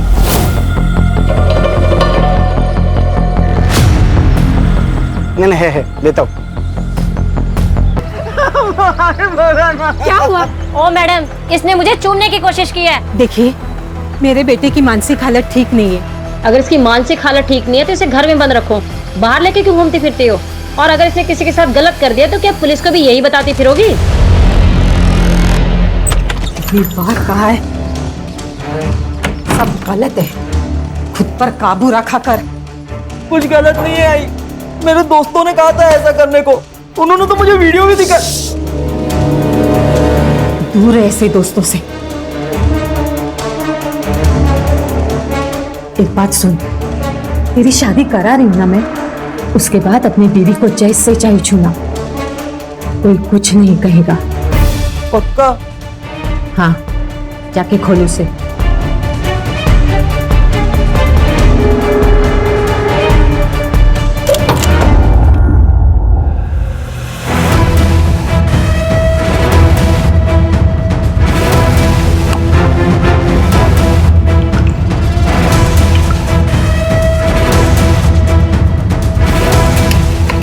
आइए स्वामी जी, आइए।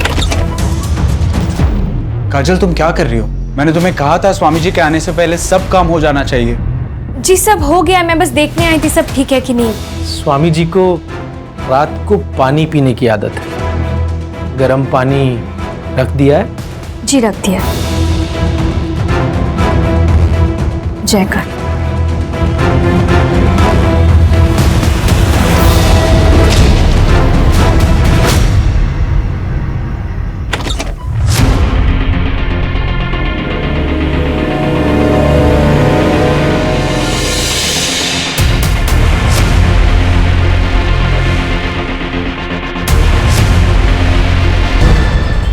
जैसे हर चमकती हुई चीज सोना नहीं होती, वैसे ही हर सफेद धोती पहने श्लोक बोलने वाला इंसान साधु या संत नहीं होता। कल तक हम जिसे औरतों की इज्जत करने वाला एक महान संत समझ रहे थे, दरअसल वो एक राक्षस था।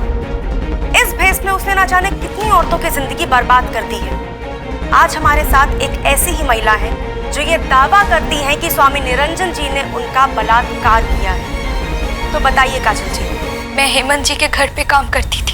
राशि दीदी और हेमंत जी बहुत अच्छे लोग हैं। वो लोग स्वामी जी को भी बहुत मानते हैं। पिछले हफ्ते स्वामी जी पूजा करने उनके घर आए थे, फिर उन्होंने प्रसाद में नशे की गोली मिला दी और मुझसे जबरदस्ती करने की कोशिश की। आपको पता है ना आप क्या कह रही हैं? आपके पास इस बात का कोई सबूत नहीं है तो लोग इस बात पर यकीन नहीं करेंगे।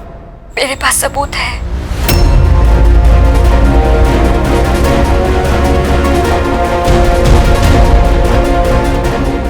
तो ये साबित हो चुका है कि स्वामी निरंजन एक ढोंगी बाबा ही नहीं बल्कि एक क्रिमिनल भी है। अब सवाल ये है कि क्या प्रशासन उन पर कड़ी से कड़ी कार्रवाई करेगा? पुलिस प्रशासन! पुलिस प्रशासन! पुलिस प्रशासन! पुलिस प्रशासन! एक मिनट, हमें निरंजन स्वामी से मिलना है, उनसे बातचीत करनी है। आप क्या बात करेंगे? ये सारे इल्जाम झूठे हैं, वो सब फोटो नकली है। मैडम, इसीलिए तो हम लोग आए, सच और झूठ का पता लगाने। स्वामी निरंजन बाबा हमारे लिए भगवान है। और आप हमारे ऐसे भगवान को नहीं लेके जा सकते हो। हाँ, नहीं लेके जा सकते। शांत हो जाइए, शांत हो जाइए। देखिए, प्रशासन अपना काम कर रही है, उन्हें अपना काम करने दीजिए। और अगर हमने कुछ किया ही नहीं है तो यही प्रशासन हमें सम्मान पूर्वक वापस ले आएगी। तब तक आप शांति बनाए रखें और हमारे साथ खड़े रहें। देखिए सर, हमेशा जो दिखता है वही सच होता है, ऐसा नहीं। उस लड़की ने आपको वही दिखाया जो वो दिखाना चाहती थी। ये लड़की काजल 4 दिन पहले मेरे आश्रम में आई थी। क्या है ये क्या मजाक है?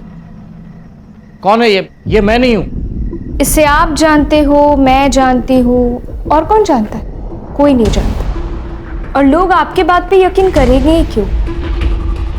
सबूत तो मेरे पास है ना। कितने पैसे चाहिए तुम्हें? पैसे नहीं चाहिए, उसको पैसा नहीं चाहिए था, फिर क्या चाहिए था? पता नहीं, ना उसने कुछ मांगा ना कुछ बोला, बस वहां से चली गई। बाद में मैंने उसे ढूंढने की, उससे बात करने की बहुत कोशिश की, लेकिन तब तक वो न्यूज़ चैनल पहुंच चुकी थी। चलो मान लिया आपकी बात सही है, आप पुलिस के पास क्यों नहीं? देखिए सर, मेरा इतना बड़ा आश्रम है, हजारों भक्त हैं मेरे। अपने अपने घरों में भगवान के साथ मेरी तस्वीर लगाते हैं लोग। अगर ये सब बातें फैल जाती तो उनका भरोसा टूट जाता। तुम स्वामी निरंजन बाबा के यहाँ गई थी वीडियो दिखाने? कौन सा वीडियो सर, मुझे समझ नहीं आया। देखो काजल, चुपके से वीडियो लेना आसान है, लेकिन फोटो लेना ज्यादा मुश्किल। कैमरा क्या पहले से रेडी था? तुम जानती थी क्या संकट आने वाला है? हाँ, 3 महीने पहले वो आए थे और इन्होंने वही किया था, तो मुझे लगा ये इकलौता रास्ता है उनका सच सामने लाने का। 3 महीने पहले? इतने दिन तुम चुप बैठी? सर, उन्होंने धमकी दी थी मुझे जान से मारने की। मैं बहुत ज्यादा डर गई थी। वो क्या हुआ? सर, मुझे बहुत अजीब सा लग रहा है, मुझे घर जाना है।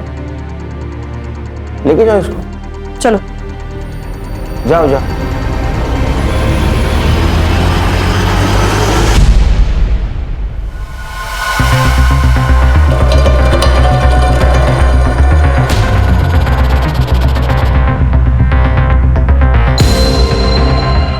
सर, ये काजल झूठ बोल रही है या सच, वो पता नहीं, लेकिन इसका एम कुछ अलग है, नहीं तो पैसा लेके चुप बैठी थी।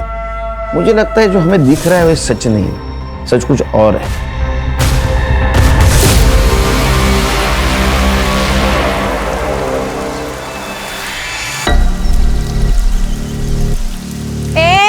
ऐसे कैसे आई तू? हाँ, मुंह छुपाने से क्या दुनिया सच्चाई बदल लेगी क्या? मेरा घर है ये, क्या बोल रहे हो आप? स्वामी जी के बारे में बात करने के बाद ये मामला पर्सनल ले रहा। अब हम लोग तुमको यहाँ पे रहने नहीं देंगे।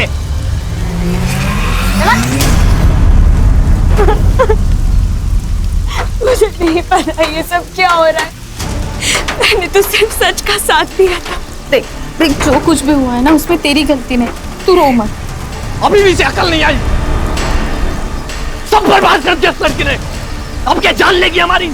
चल अंदर, चल अंदर चल। काका सुनिए, चल चुप चुप।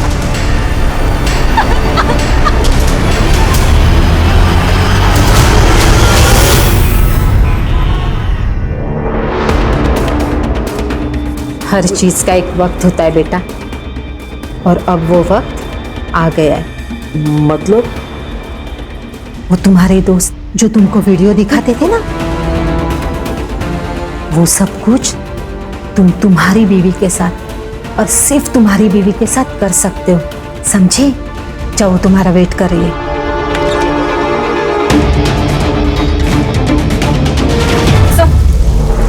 काजल की मेडिकल रिपोर्ट।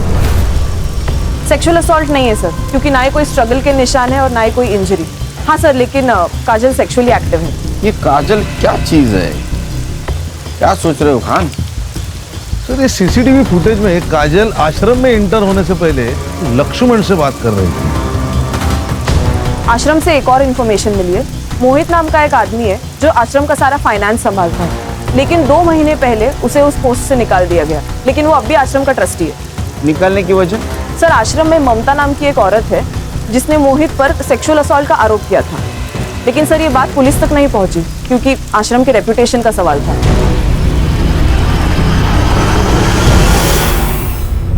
काजल कहाँ है? निकाल दिया उसे।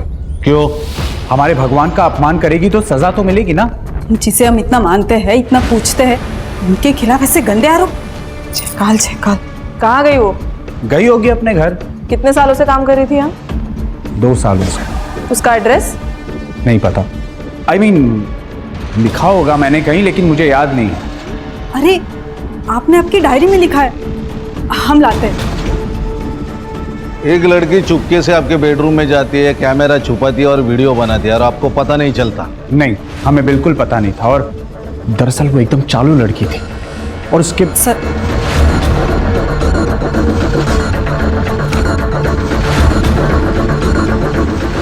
हेमंत जी, ऐसी कुछ बात है जो आप हमें बताना चाहते हैं?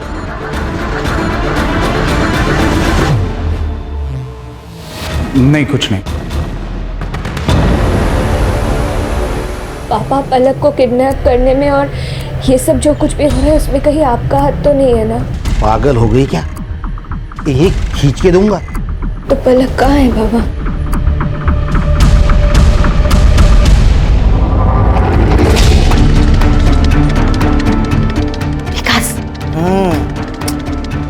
क्या हुआ? उठ, मैं क्या बोल रही हूँ? उठ के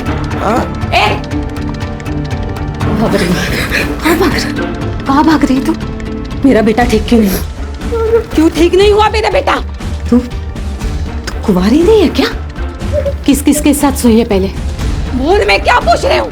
आई, बोल, मैं क्या पूछ रही हूँ? आई, अब ये मेरी बीवी है ना, अब आप इसको परेशान मत करो, अब आप जाओ। काश मेरी बात सुन। आई, मुझे भूख लगी, आप नूडल्स बना दो ना। आई नहीं, अभी आई, आप जाओ। काश मेरी बात सुन। आई, मुझे नहीं सुनना, आप नूडल्स बनाओ ना, मुझे भूख भी लगी है। सर, हाथी तो देखा होगा आपने, ये स्वामी भी वैसा ही है। उस ममता ने स्वामी के कहने पर झूठी गवाही थी ताकि वो $2 लाख वाला स्कैम बाहर ना निकले। कितना? $2 लाख?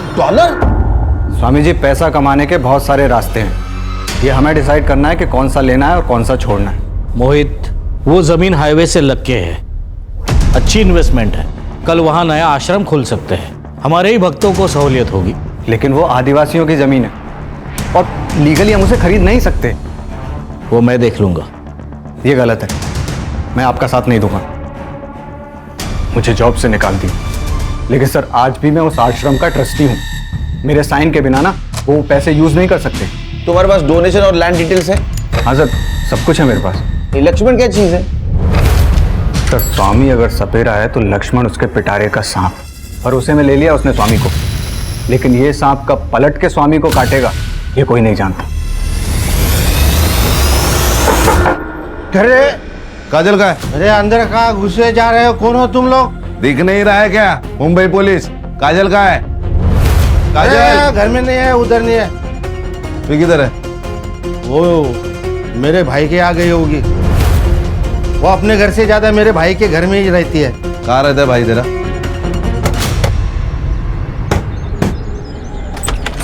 ए, तू यहाँ क्या कर रहा है? चुप चुप। काजल का है? सर पता नहीं।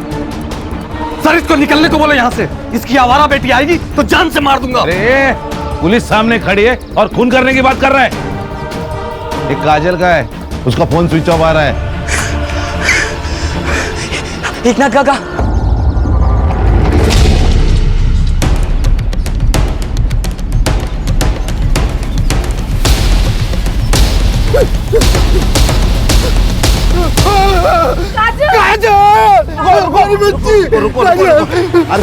अर्षा पूरा एरिया सील करो।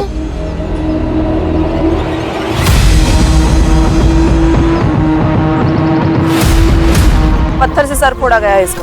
मर्डर वेपन मिला? नहीं सर। सर, ये मोबाइल और ये पर्स मिले। किसका है? काजल का है? हाँ साहब, ये काजल का ही मोबाइल है। सर, पलक का भी कुछ पता नहीं है। ये पलक कौन है? इसकी छोटी बेटी, काजल की बहन। वो पिछले 15 दिनों से घर पर नहीं है। इससे पूछो तो कहता है बाहर गई है, आ जाएगी। सर, उस लड़की के साथ जरूर कुछ हुआ है। पहले क्यों नहीं बताया? हाँ, मिसिंग कंप्लेंट क्यों नहीं की? कहाँ है पलक? उन्हीं लोगों के पास जिन्होंने काजल को मारा है। तुम जानते हो उन लोगों को? 2 हफ्ते पहले काजल आई थी घर पे। बाबा, बाबा पलक कहाँ है? अरे क्या हुआ, बोलोगी? एक फोन आया था तो उन्होंने कहा कि पलक को किडनैप कर लिया है। क्या? ये देखिए। आपने देखा कहीं पलक को? कुछ डिमांड की उन लोगों ने? हेलो, हम दोनों ने उसे ढूंढने की बहुत कोशिश की पर वो नहीं मिली, इसलिए काजल को उनकी बात माननी पड़ी। स्वामी के साथ उसने शारीरिक संबंध बनाए थे? पता नहीं सर। हाँ, तो काजल ब्लैकमेल हो रही थी। इसका मतलब है मास्टरमाइंड कोई और है। लेकिन वो वापस आई तो उनका फोन बंद था। पलक का कोई पता नहीं था, इसलिए काजल डर गई थी। सच बोल रहे हैं ना? अगर झूठ निकला तो याद रख। हाँ सर, सच बोल रहा हूँ सर। चल निकल, चल। सर, हमें अलग एंगल चेक करना होगा। ये पलक की किडनैपिंग, ये स्वामी जी का मैटर, ये अलग है। पहले इस पलक को ढूंढते। काजल का मोबाइल डिकोड करो, पता करो उसको किस नंबर से कॉल आया था। Okay sir. अरे विकास, बेटा दिखती नहीं आजकल। मम्मी घर में ABCD पढ़ा रही है क्या? राहुल, हाँ क्या बात कर रहा है यार? हाँ? अबे छोटा बच्चा है वो। और सुन, बाहर ज्यादा घूम मत। बाहर भूत पकड़ने वाला भूत बाबा आया है। बाबा हाँ तेरे को पकड़ ले जाएगा। नहीं नहीं, वो मुझे नहीं पकड़ेंगे। क्यों? क्योंकि अब मैं बच्चा नहीं रहा, मेरी तो शादी हो गई ना। साला इधर अपने को लड़की नहीं मिल रही और ये बोल रहा है इसकी शादी हो गई है। मैं झूठ नहीं बोल रहा। बता, तेरी बीवी का नाम क्या? हाँ हाँ बता।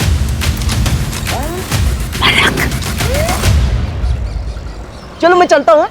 बाय।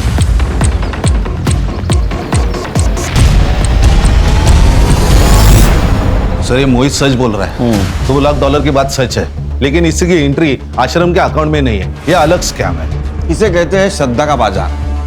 सर, ये काजल का फोन डिकोड हो गया है सर। उसमें एक वीडियो मिला है, ये देखिए। सर, ये काजल का ट्रैप है। स्वामी जी ने तो कुछ भी नहीं किया। सर, काजल को एक आदमी पलक के लिए भी ब्लैकमेल कर रहा था, उसके भी मैसेजेस है फोन में। अच्छा, तो ये सब खेल स्वामी को बदनाम करने के लिए चल रहा था और इसीलिए काजल को मार दिया। सर, अगर ये सच है तो क्रोनोलॉजी देखी जाए तो पलक भी जिंदा नहीं हो सकती। ये लक्ष्मण का एंगल भी चेक करना होगा, क्योंकि मोहित के टर्मिनेशन के बाद और स्वामी के अरेस्ट होने के बाद सब कुछ लक्ष्मण का हो जाता। सर, अगर बाबा ने कुछ नहीं किया तो फिर ये काजल सेक्सुअली एक्टिव कैसे थी? क्योंकि उसके फोन से तो कोई बॉयफ्रेंड वाला एंगल पता नहीं चल रहा। सर, ये हेमंत, काजल इसके घर पे काम कर रही थी। ये काजल के बारे में बोलते हुए भी हेमंत हिचकिचा रहा था। मुझे लगता है दोनों में कुछ ना कुछ तो रिश्ता है। मुझे तो ये भी लगता है कि शायद यही मास्टरमाइंड है। सर, फिर तो सुभाष भी रडार पर है। वो काजल से नफरत करता था, पता नहीं क्यों। हर्षा, पता करो, इस फैमिली की सारी कुंडली चाहिए मुझे। गणेश बाबू सर, ये पलक स्कूल से गायब हुई है। उस स्कूल से लेके उसके घर तक का CCTV फुटेज कलेक्ट करो।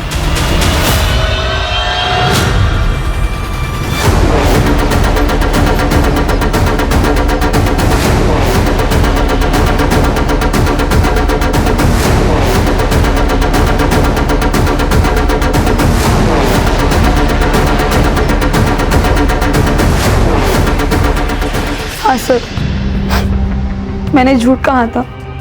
स्वामी जी ने मुझे मोहित सर पे झूठा इल्जाम लगाने के लिए कहा था। कोई भी गुरु दक्षिणा उसी से लेता है जो उसका सबसे करीबी शिष्य हो। तुम मुझे आज गुरु दक्षिणा दोगी जो मैं कहूंगा। तुम मोहित पे झूठा इल्जाम डालोगी। अगर मैं उनकी बात नहीं मानती तो मेरी नौकरी चली जाती, और इसीलिए मैंने झूठा बयान दिया।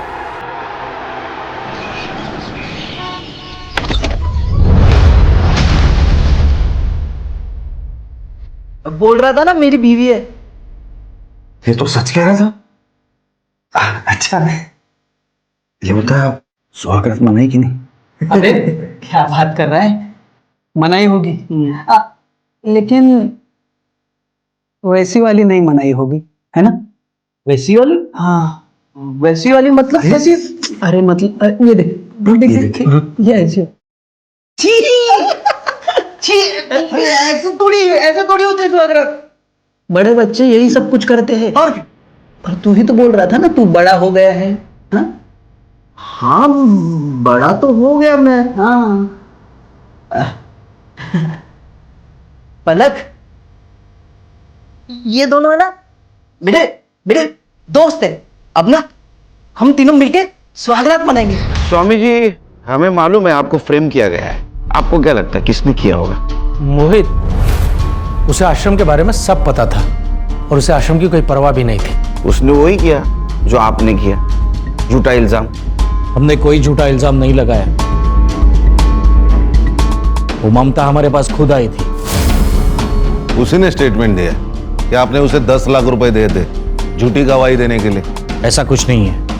ये सब मोहित हमें बदनाम करने के लिए बोल रहा है। ये लक्ष्मण में तो हो सकता है, क्योंकि आपके अरेस्ट होने के बाद सारे अकाउंट्स और ये आश्रम किसके अंडर होगा? आप गलत समझ रहे हैं, मैं ईमानदार हूँ। अच्छा, तो फिर वो $2 लाख की एंट्री क्यों नहीं है? लीगल फॉर्मेलिटीज की वजह से हमें वो डोनेशन रिटर्न करना पड़ा। लीगल प्रोसीजर कंप्लीट होते हुए हम वापस ले लेंगे। वो एकनाथ अच्छा बाप नहीं है, हमेशा दारू पी के आता है और बच्चियों को मारता है। पलक का ख्याल रखने के लिए काजल वहाँ नौकरानी का काम कर रही थी। और ये सुभाष का क्या मैटर है? वो काजल को गाली क्यों देता है? उसके घर में आग लगी उस काजल की वजह से। सोनम का रिश्ता बड़े घर में तय हुआ था, बड़ी पार्टी थी मैडम, लेकिन काजल की खबर बाहर आई और उन्होंने रिश्ता ही तोड़ दिया। खान, ये ममता को $2 लाख दिए थे, किसने दिए थे पता करो। ये $2 लाख, ये 2 का आंकड़ा बहुत खटक रहा है। सर, काजल के पीएम रिपोर्ट के अनुसार काजल के मर्डर से पहले उसके साथ कंसेंशुअल सेक्स हुआ था। रीजन ऑफ डेथ है एक्सेसिव ब्लड लॉस, पत्थर से उसका सर फोड़ा गया था सर। और टाइमिंग ऑफ डेथ है रात को 12 से 2 के बीच। सर मैंने हेमंत की CDR चेक की, उसमें सर उसकी मोबाइल लोकेशन रात के 11 से 1 बजे तक विराजनगर में थी, जहाँ पे काजल का मर्डर हुआ। सर ये पक्का हेमंत है। ये हेमंत और काजल का अफेयर चल रहा था। इन दोनों ने स्वामी को फंसाने का प्लान बनाया। सर ये हेमंत पूरी तरह कर्जे में डूबा हुआ है। ये काजल तो टूल थी, असली गेम प्लानर तो ये हेमंत है। खान, ये थ्योरी करेक्ट हो सकती है, क्योंकि आश्रम का कोई आदमी है जिसने इंफॉर्मेशन दी। बिना इंफॉर्मेशन के ये नहीं हो सकता। ये मोहित और लक्ष्मण, इन दोनों में से कोई तो हेमंत से मिला होगा। काजल को जिस नंबर से फोटो आया था वो नंबर ट्रैक बैक किया? यस सर, फेक आईडी है। हेमंत को बोला। सर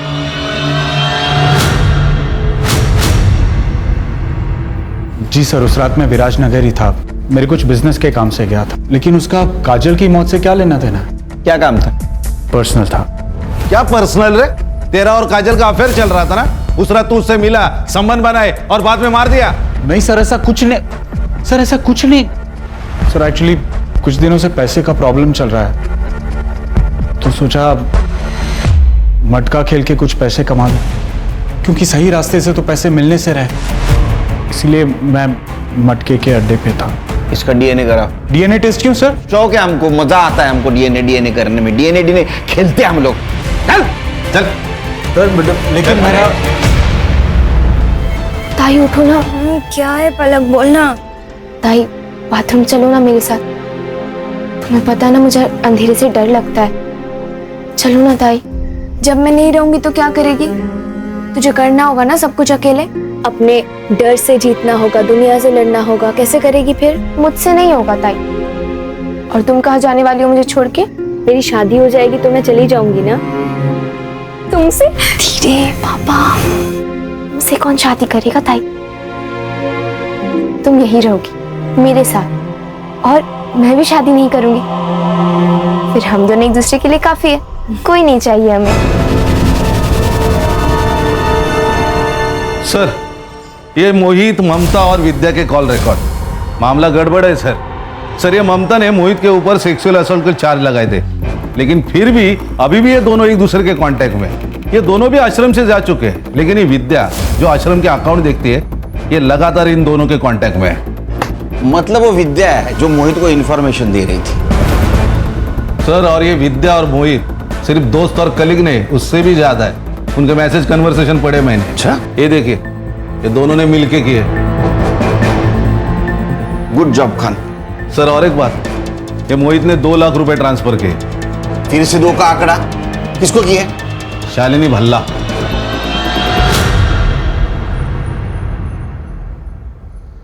ममता जी, ये शालिनी भल्ला कौन है? मुझे क्या पता? चचेरी बहन है तुम्हारी। मोहित ने स्वामी जी के खिलाफ बोलने के लिए 2 लाख रुपए दिए थे ना तुम्हें? नहीं, ये झूठ है, वो पैसे मैंने नहीं दी। देख, क्रिमिनल कितना भी होशियार क्यों ना हो, वो गलती जरूर करता है। ये रहा तुम्हारे प्यार का कच्चा चिट्ठा। तुमने तुम्हारे मोबाइल से पलक का फोटो निकाला। चलो पूरी कहानी बताओ, वो भी शुरू से। सर मैं बताता हूँ, इस आश्रम और स्वामी जी को लोगों तक पहुंचाने में दिन रात एक किए मैंने, और इतना सब करने के बावजूद उन्होंने क्या किया, एक झटके में मुझे बाहर निकाल दिया। बहुत गुस्सा आया था सर, मैं बदला लेना चाहता था। फिर विद्या ने मुझे बताया कि वो हेमंत के घर जाने वाले हैं। जब मैंने हेमंत की इंफॉर्मेशन निकाली तो पता चला कि काजल उसके यहाँ नौकरानी का काम करती है। काजल अपनी बहन से बहुत प्यार करती थी और स्वामी को फंसाने का सिर्फ एक तरीका था, काजल। इसलिए हमने पलक को किडनैप कर लिया। काजल ने पलक के लिए तुम्हारा काम कर दिया? हमने काजल को नहीं मारा। और वो पलक जिंदा है कि मार दिया? सर, हम तो पलक को छोड़ने ही वाले थे, लेकिन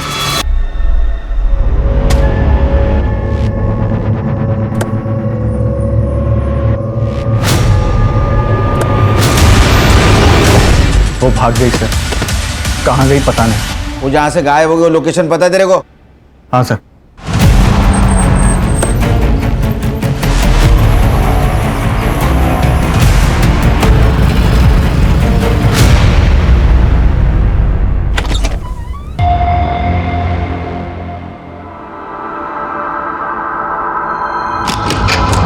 मर जाएगी वो।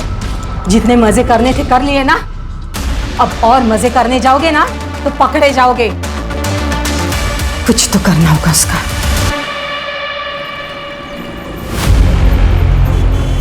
सीसीटीवी चालू है?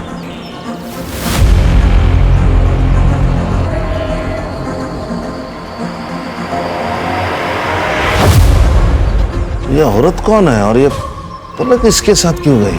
सर, वैसे तो पलक का घर यहाँ से दूर नहीं है, लेकिन फिर भी वो घर नहीं गई, उस औरत के साथ गई। शायद ये मोहित से बचने की कोशिश कर रही है। सर, इस औरत ने लाल साड़ी पहनी है। यहाँ आगे एक बाबा बैठता है, वो काला जादू करता है। उसके यहाँ बहुत दूर दूर से औरतें आती है, वो सब लाल साड़ी पहन के ही आती है।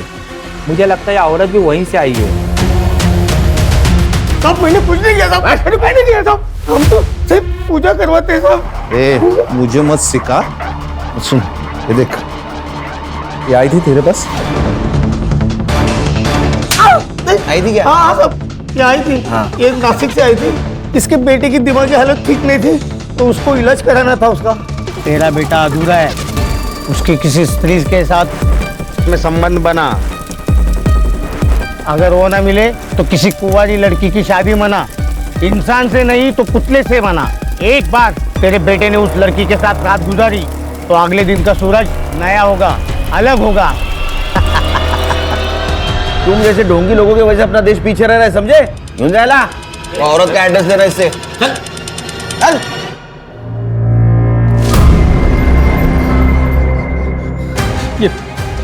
ये खून मुझसे नहीं होगा। हाँ, मुझसे नहीं होगा। ये नहीं, मुझसे भी नहीं होगा। अपने बेटे के लिए एक लड़की की पूरी जिंदगी खराब कर दी और खुद को मां बोलती है। अरे औरत जात पे धब्बा है तू, धब्बा। गणेश बाबू लेके चलो इसको। चल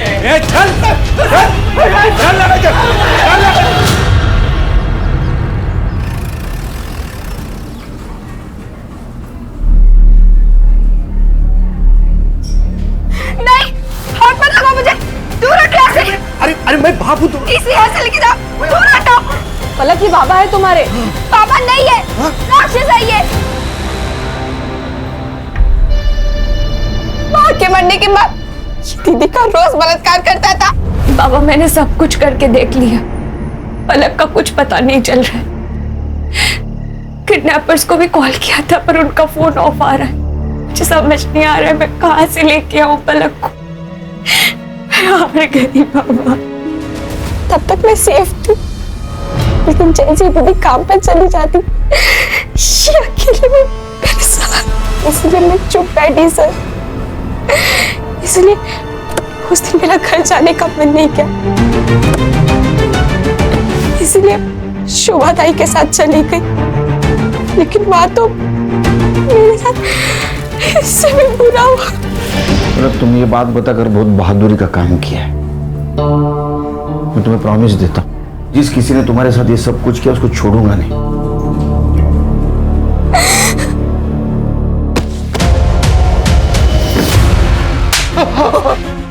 बोल। नशे की हालत में होश नहीं रहता, कंट्रोल नहीं रहता, जानवर बन जाता हूँ। खान खान, अरे हैवान है सर, ये हैवान। बड़े बेटी ने छोटी बेटी को बचाने के लिए अपनी परवाह नहीं की, भविष्य खराब कर डाला। तूने उसके साथ भी रेप किया। गलती हो गई साहब, गलती हो गई। काजल अपनी जिंदगी से हार मान चुकी थी, इसलिए पीएम रिपोर्ट में रेप कंक्लूड नहीं है। बता क्यों मारा काजल को? मैं नहीं मारा साहब, मैं उस रात सो गया था। रात को मेरी नींद खुली, मैं मोरी की तरफ जा रहा था, मुझे कुछ आवाजें सुनाई आई। कौन था टेरेस पे?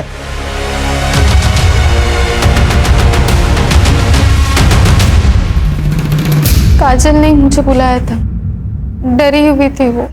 मुझे पलक को ढूंढने के लिए तेरी मदद चाहिए। मुझे ऐसा लगता है मैं जब काम पे जाती हूँ ना तो बाबा पलक का बलात्कार करते, उसके साथ जबरदस्ती करने की कोशिश करते। एक बार पलक मिल जाएगी ना तो हम दोनों हमेशा के लिए यहाँ से चले जाएंगे। प्लीज मेरी मदद कर दे। पर मैं तेरे सिवा और किसी पे नहीं भरोसा कर सकती। मैं कैसे तुझ पे भरोसा करूं? हाँ, तूने स्वामी जी के बारे में भी मुझे नहीं बताया, न्यूज से पता चला है मुझे। पर वो तो मैंने सिर्फ इसीलिए किया क्योंकि पलक के किडनैपर्स ने करने को कहा था। मैंने सिर्फ उसको बचाने के लिए सब किया। मतलब एक बहन को बचाने के लिए दूसरी बहन की जिंदगी बर्बाद कर दी? मतलब तेरी न्यूज जैसे टीवी पे आई ना, शाम ने मुझसे रिश्ता तोड़ दिया है। उसके घर वालों का कहना है कि एक बहन ऐसी तो दूसरी भी वैसी ही होगी। धंधे वाली कहा है मुझे तेरी वजह से काजल। मैंने ऐसा कुछ भी जानबूझ के नहीं किया है, मुझे कुछ नहीं पता था इन सब के बारे में। प्लीज मुझे माफ कर दे। सॉरी, मैंने कुछ भी जानबूझ के नहीं किया। अगर तुझे लगता है कि मैंने जानबूझ के किया है तो तुझे जो सही लगे तू वो कर सकती है।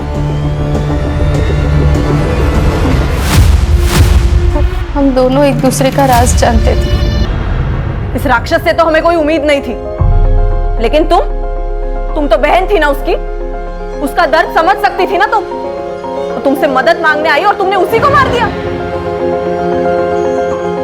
ले जाओ इसको। बाकी के आंसू जेल में बहाना। चल। हम सिर्फ नाम के लिए अपग्रेड हो रहे हैं, लेकिन है हम आज भी जानवर ही। खान, कभी कभी इंसान ने अपने आगे का सोचना चाहिए। अगर ये काजल जब उसका बाप उसके साथ जबरदस्ती कर रहा था उसी वक्त हमारे पास आती, पुलिस के पास जाती, तो उसके साथ ये नहीं होता। अन्याय करने वाले से ज्यादा अन्याय सहन करने वाला गुनहगार होता है। सही कहा सर। पलक भी तो पुलिस के पास आ सकती थी सर, उसने भी गलत रास्ता चुना। हर्षा, सही रास्ता चुनना बहुत मुश्किल है। शोभा ने गलत रास्ता चुना था, उसी रास्ते पर पलक चली गई। अगर आने वाले संकट के बारे में हमें थोड़ी भी इत्तला हो तो मुझे लगता है हमारे साथ कुछ नहीं होगा। सही।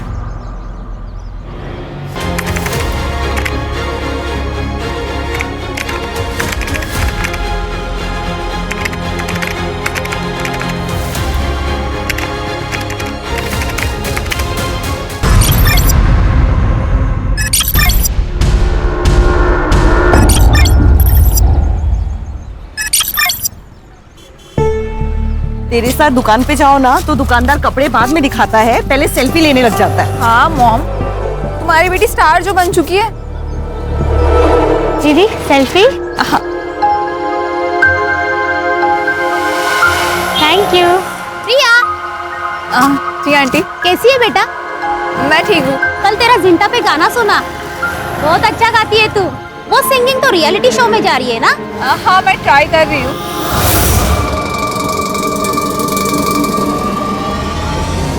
अरे प्रिया, चलो सेल्फी लेते।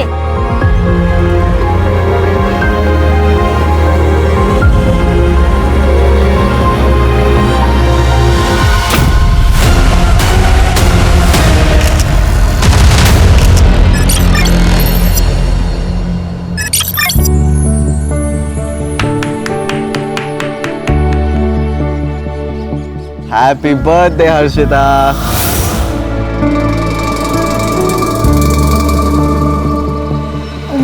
Thank you. Harshita, I love you. I love you to.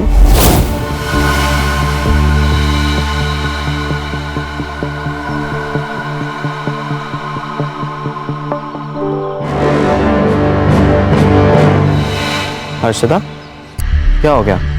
देखो ना यूनुस, एक और साल हो गया है हमें से छुप छुप के मिलते हुए। तुम नूर मामा से कब बात करोगे हमारे बारे में? देख हर्षिता, ये फैक्ट है और इसे हमें एक्सेप्ट करना पड़ेगा कि तेरे बाबा और मेरे मामा दोनों अलग अलग पॉलिटिकल पार्टी से बिलोंग करते हैं। ऊपर से तू हिंदू और मैं मुसलमान हूँ। तो फिर क्या करें हम यूनुस, भाग चले? हर्षिता, मैं तुझसे प्यार करता हूँ लेकिन मैं तेरे साथ भाग नहीं सकता और मैं नूर मामा को धोखा नहीं दे सकता। उन्होंने मुझ जैसे अनाथ को बचपन से पाला पोसा और बड़ा किया। तो फिर हम क्या करें यूनुस? भूल जाए क्या एक दूसरे को? ठीक है, मैं मामा से बात करूंगा और तेरे घर आऊंगा। सच्ची? सच्ची। पक्का? पक्का। Thank you.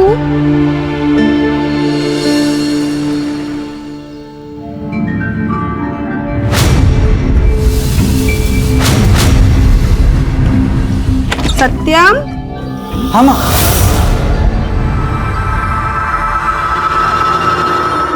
बेटा प्रिया की माँ का फोन आया था। क्या? क्या कहा उन्होंने? उन्होंने कहा कि प्रिया ने शादी के लिए हाँ कह दी है। सच में माँ?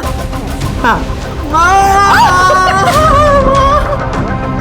थैंक यू माँ। तुम तीनों के माँ बाप एक दूसरे के बहुत अच्छे दोस्त थे। एक एक्सीडेंट में वो सब के सब मारे गए।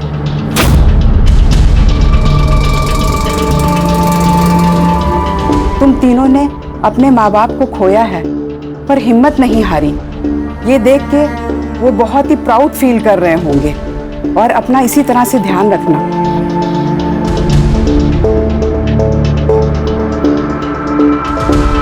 अनुज, अनाथालय चले? चलते।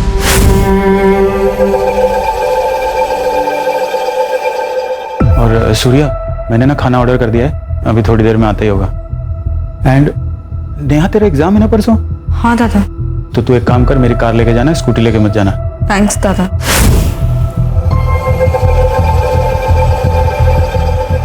पागल, दादा को थैंक्स बोलते हैं क्या? चल।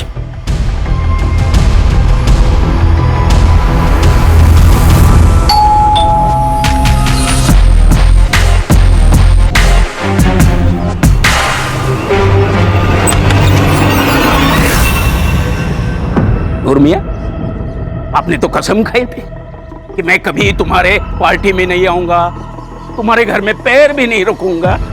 ये क्या हुआ? बच्चों के लिए आना पड़ा। मतलब?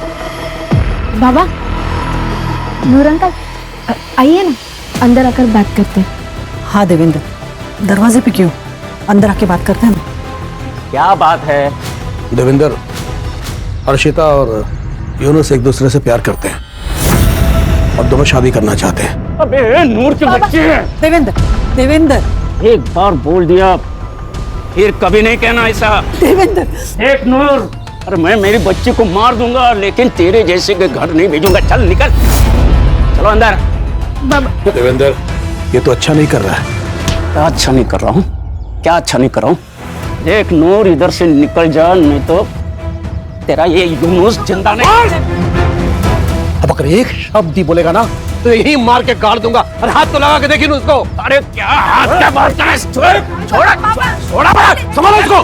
बाबा प्लीज शांत हो सर। अरे कुछ शांत बनता। चल सलाद में दे, सलाद में दे।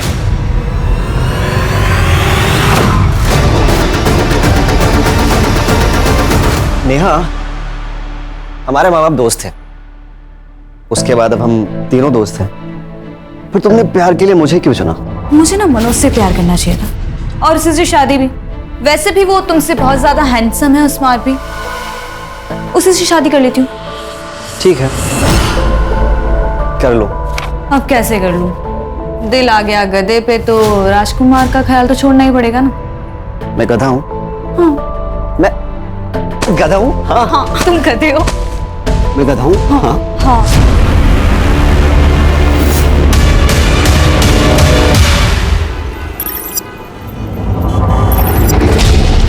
हर्षिता देख, मुझे पता है कि जो कुछ भी हुआ सही नहीं हुआ, लेकिन तू चिंता मत कर, हम लोग कोई दूसरा रास्ता निकालेंगे इसका। और अगर सब कुछ ठीक नहीं हुआ तो फिर हम भाग जाएंगे। प्रॉमिस? प्रॉमिस।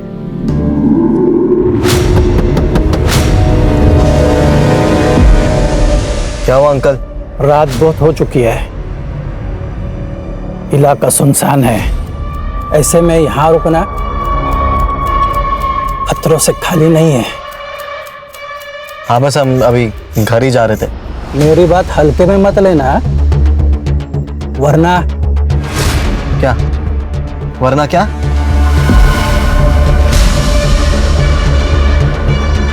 ओए, क्या देख रहे हो? कुछ नहीं।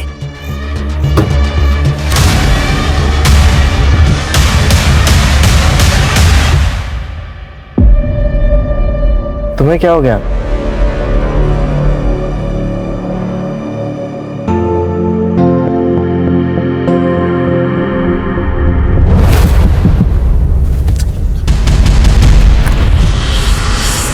कौन है बार बार?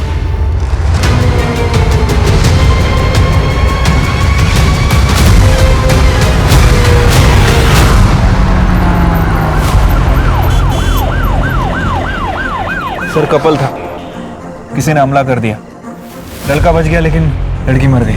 लड़का हॉस्पिटल में। उसका कहना था कि लड़की के पास एक मोबाइल फोन है, लेकिन सर हमें तो ऐसा कुछ नहीं मिला। फॉरेंसिक को बोलना कि हेयर, ब्लड सैंपल, फिंगरप्रिंट्स सब कुछ अच्छे से कलेक्ट करें, और ये आगे के चौक पे अगर सीसीटीवी है तो उसका फुटेज निकलवाओ। ठीक है सर। सर लड़की का रेप हुआ है, किसी ने बहुत बुरी तरह से मारा है। चोरी का एंगल नहीं है सर। लड़का बात कर सकता है? हाँ सर। यूनुस, जो कुछ भी हुआ सब डिटेल में बताओ। मैं और हर्षिता गाड़ी में बैठकर बस बात ही कर रहे थे। उतने में एक बूढ़े से अंकल आए, उन्होंने कांच पे नॉक किया और हमें वहाँ से जाने के लिए कहा, फिर वो चले गए। कुछ देर बाद दोबारा किसी ने गाड़ी के कांच पे नॉक किया तो बाय एनी चांस उसकी शक्ल देख पाए? नहीं सर, उसके हेलमेट का कांच काला था। इस लड़के का अलग से मेडिकल करवाओ, देखो कहीं ये झूठ तो नहीं बोल रहा, और पता करो ये बूढ़ा कौन है जो सड़कों पे घूम घूम के समाज सेवा कर रहा है। हो सकता है ये भी उसी गैंग का मेंबर हो। अगर सीसीटीवी फुटेज मिल जाए ना, बाइक की डिटेल मिल जाएगी। दूर मार दिया ना मेरी बेटी को, कर दी ना अपनी भड़ास पूरी। चल। जान से मारने की धमकी तो तूने दी थी, भूल गया? अबे मैंने नहीं मारा है उसे, मेरा तो खुद भांजा बड़ी मुश्किल से मरते मरते बचा है। अरे लेकिन मरा तो नहीं। अरे मोर तेरे भांजा का मार। क्या कर रहे हैं? छोड़ो, छोड़ो, छोड़ो, क्या कर रहे हो?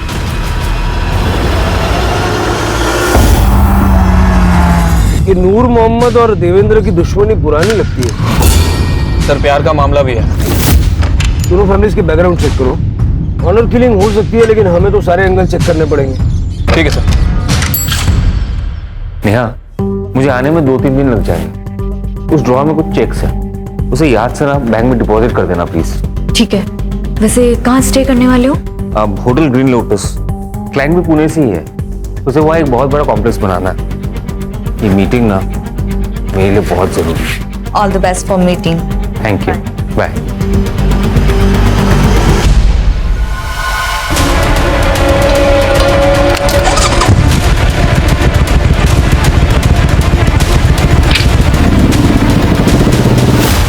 पॉपकॉर्न? यस। तुमने बनाया? ऑब्वियसली। दूर क्यों बैठे हो? पास आओ। तुम्हें पता है, मैंने सुना है कि आंखों में पट्टी बांध के। मुझे ना सब समझ आ रहा है, तुम्हारा ये जनरल नॉलेज। तुम मनोज के जाने का वेट ही कर रहे थे ना, है ना? अरे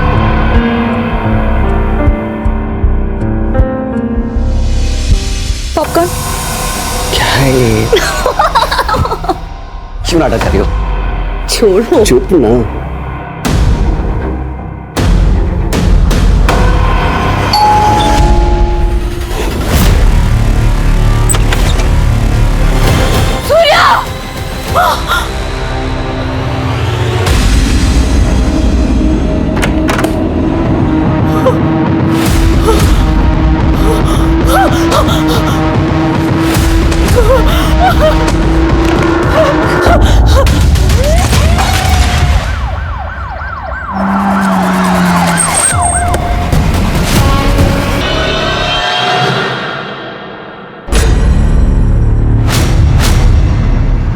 सर,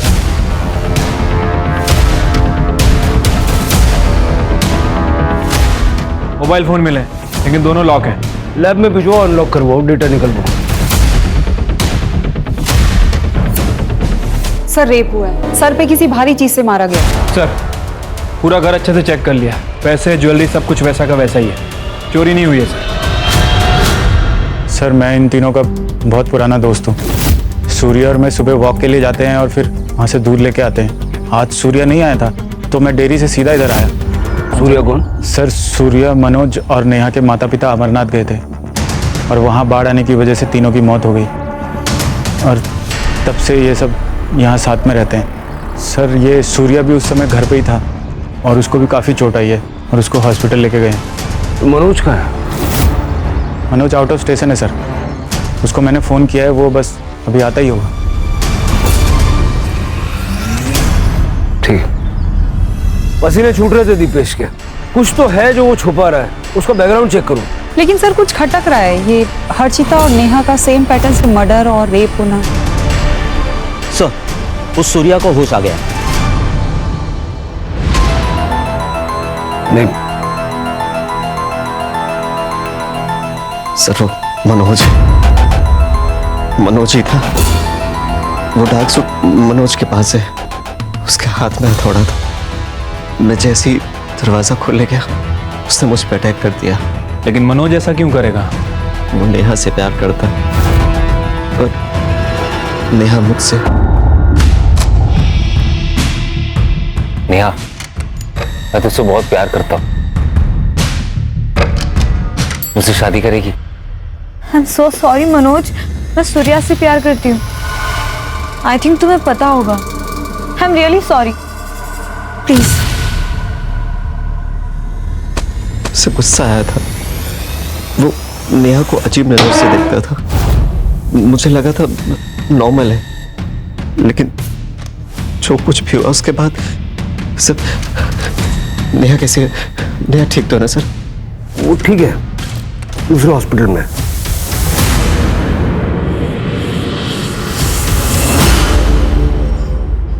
हाँ सर, मैं प्यार करता था उससे, लेकिन वो सूर्या से प्यार करती थी। उस दिन पितृपक्ष के पूजा के बाद मैं और दीपेश हम लोग अनाथालय गए थे, वहीं से वापस लौटे।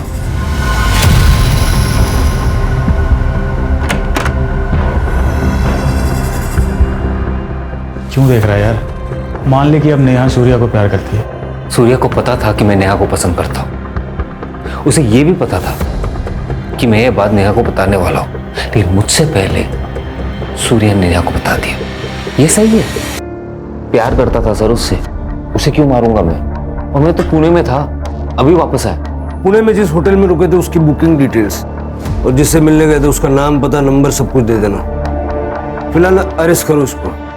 अरे सर, मैं कह तो रहा हूं मैंने कुछ नहीं किया सर। अरे सर, मैं कह रहा हूं मैं अभी पुणे से आया हूं सर, मेरी बात तो सुनिए। एक तरफा प्यार है सर। हो सकता है कि यही प्यार ऑब्सेशन में और बाद में गुस्से में बदल गया और उसी गुस्से के चलते उसने नेहा और सूर्या को मारने की कोशिश की। सर मैंने हर्षिता मर्डर केस में दोनों फैमिलीज की जानकारी निकाली है। पाटिल एंड फैमिली 4 तारीख को रोशन गांव गई थी प्रवचन के लिए। विटनेस एंड प्रूफ दोनों है सर हमारे पास। बस ये हर्षिता ने बहाना लगा दिया था उस दिन, क्योंकि उसे यूनुस से मिलना था। यूनुस की फैमिली कहाँ थी? सर सब घर पे ही थे।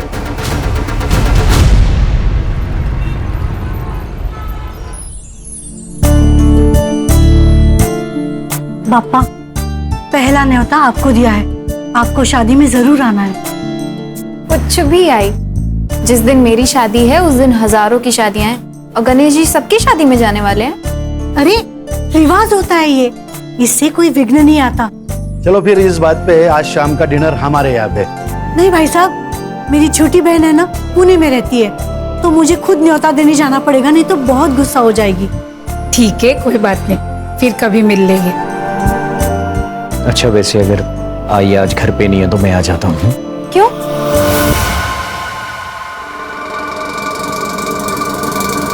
अरे बाबा, तुम्हें अकेले रहने में डर लगेगा ना, इसलिए।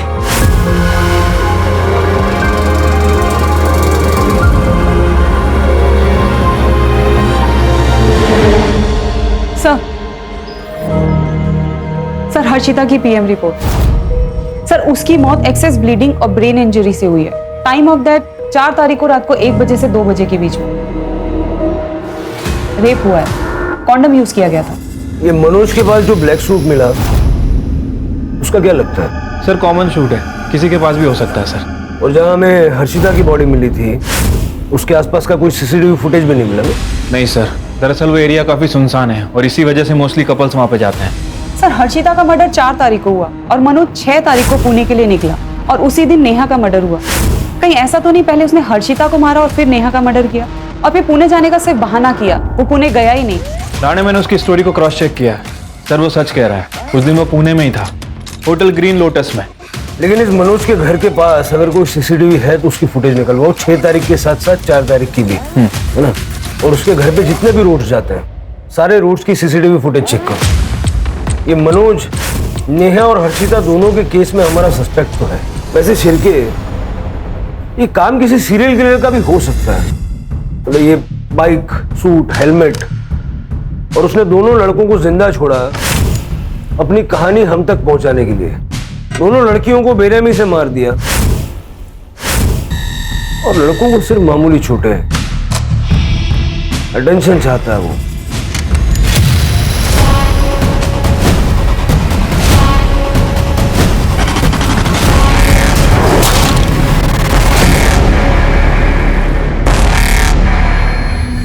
ये सब हम कब तक करते रहेंगे?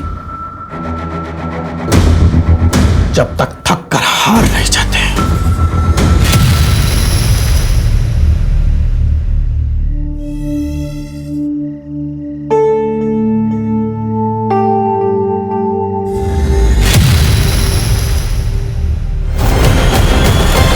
कोई है?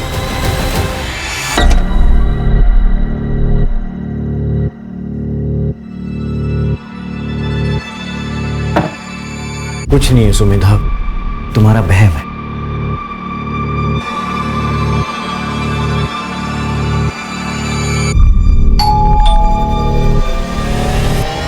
मैंने कहा था ना कोई है।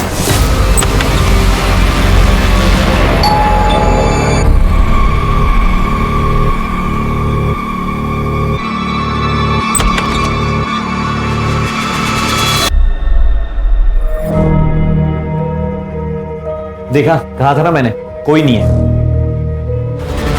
सर सेम मोडस ऑपरेंडी है। रेप हुआ है और सर पे किसी भारी चीज से मारा गया है। सर मोबाइल फोन मिला है, इसमें से एक फोन लड़के की जेब में ही था। रॉबरी का केस तो नहीं लग रहा है सर, सारी चीजें वैसी की वैसी हैं। मुझे लग रहा है कि सीरियल किलर का मामला है, लेकिन इस केस में ये लड़का जिंदा नहीं है। दोस्तों के साथ में बाहर जा रहा है, सुबह वापस आएगा। हमें पता ही नहीं था वो यहाँ पे आएगा। ये पड़ोसियों ने फोन किया तब सुबह पता चला। अजय, अजय, अजय, अजय, मीना, मीना, शांत हो जाओ। हमारा बेटा, शादी थी मेरी बच्ची की, क्या हो गया?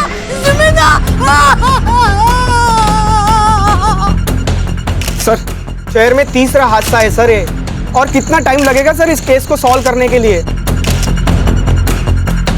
Sir sir sir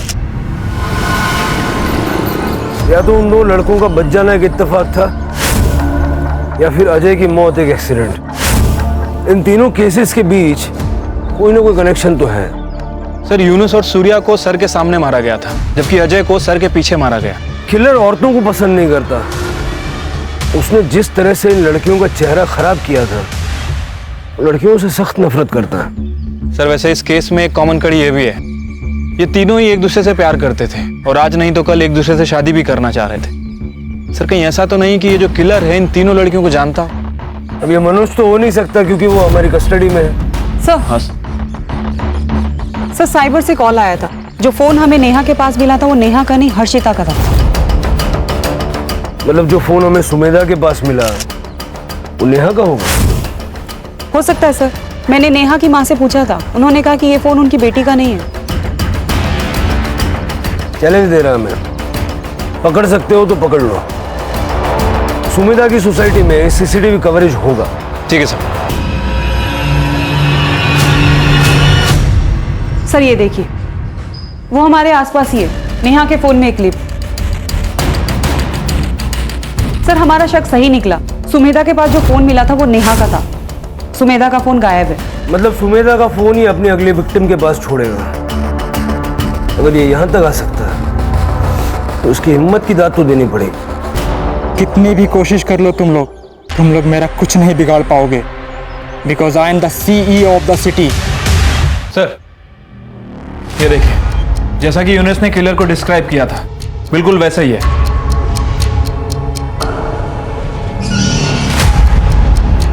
number plate तो साफ साफ दिख रहा है, पता करो नकली तो नहीं है। ठीक है सर। इससे पहले कि वो अपना अगला शिकार ढूंढे, हमें उसका शिकार करना पड़ेगा। और ध्यान रहे, हमारी हर मूवमेंट पे उसकी नजर है। वो वक्त से आगे चल रहा है और हम वक्त से पीछे। सर आपका शक सही था, वो बाइक का नंबर प्लेट नकली है। खबरदारी पूरी ले रहा है वो। सर वैसे मैंने आसपास के पुलिस स्टेशन में इंक्वायरी की है, जितनी भी बाइक्स चोरी हुई थी सबकी डिटेल्स मंगाई हैं। सर लास्ट मंथ 2 बाइक चोरी हुई थी, जिसमें से एक लाल कलर की बाइक 2 तारीख को चोरी हुई है, 2 सितंबर। 2 सितंबर यानी हर्षिता की मौत से 2 दिन पहले।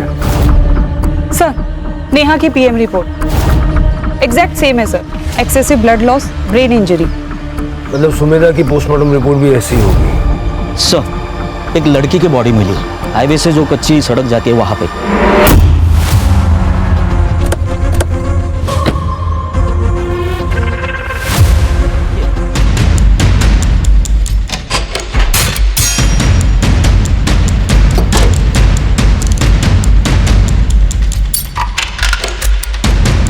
प्रिया राजेश कामले, आदित्य नगर। सर लोकल एड्रेस है। सर ये प्रिया कामले सोशल मीडिया पे काफी फेमस सिंगर है सर।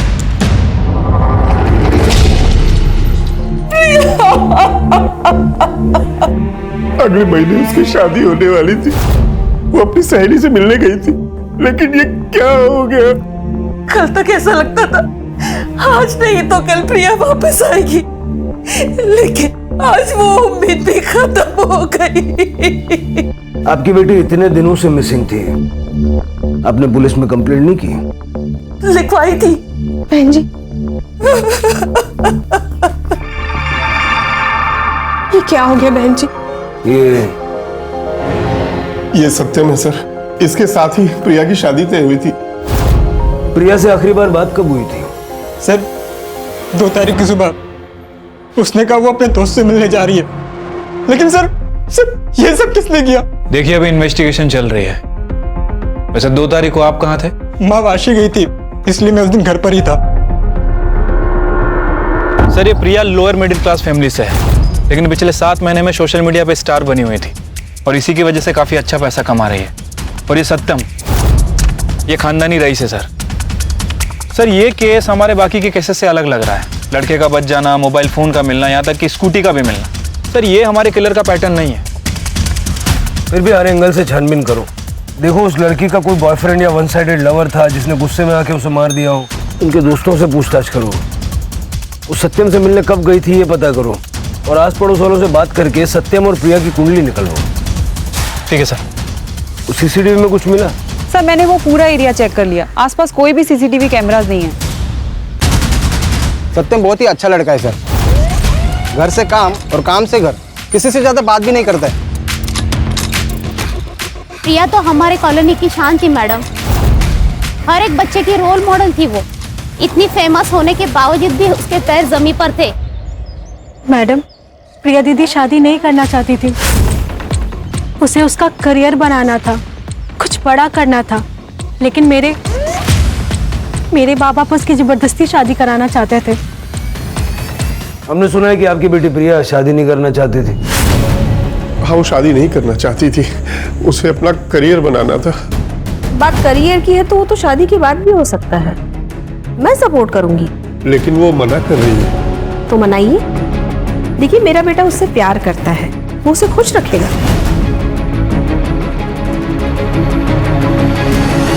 ये 10 लाख है, मैं उसे अपने घर की लक्ष्मी मानती हूँ, इसलिए मना मत करना।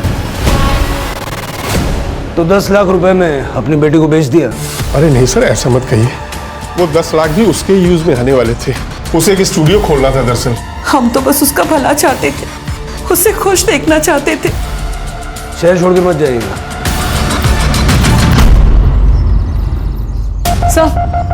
सर सुमेधा की PM रिपोर्ट। हर्षिता और नेहा की तरह अजय की मौत भी सिर के पीछे किसी भारी चीज के लगने से हुई। सर प्रिया का यह केस हमारे केस से बिल्कुल अलग है। अभी तक कोई भी पैटर्न मैच नहीं हो रहा सर। इनके एलिबीज चेक किए?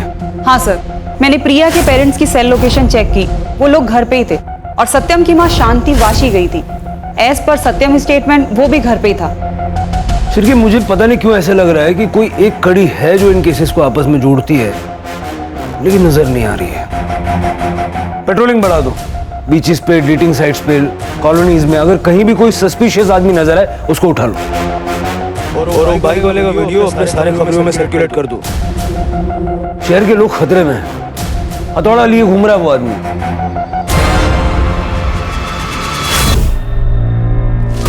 निकाल पैसा। नहीं मेरे चुप।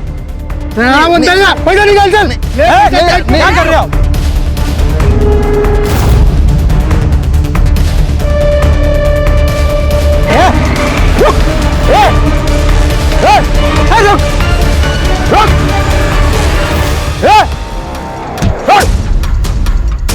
ये हथौड़ा लेकर किसको मार रहे थे तुम? अरे सर, मार नहीं रहे थे, दो गुंडे एक बंदे को लूट रहे थे, हम उन्हें बचा रहे थे। कौन हो तुम? अरे चाचा, कितना झूठ बोलोगे? हाँ, शहर में एक कातिल घूम रहा है हाथ में हथौड़ा लिए, आप भी हाथ में हथौड़ा लिए घूम रहे हैं। शक तो जाएगा ना। अब एक ही रास्ता है, सब कुछ सच सच बताइए। नीलिमा था मेरे बेटी का नाम। 1 साल पहले वो ऑफिस से घर लौट रही थी, तभी किसी ऐसे ही चोर ने उसकी सोने की चेन, उसकी पर्स चुरा ली। नीलिमा ने शायद उसे रोकने की कोशिश की थी, इसलिए उसने उसे मार दिया।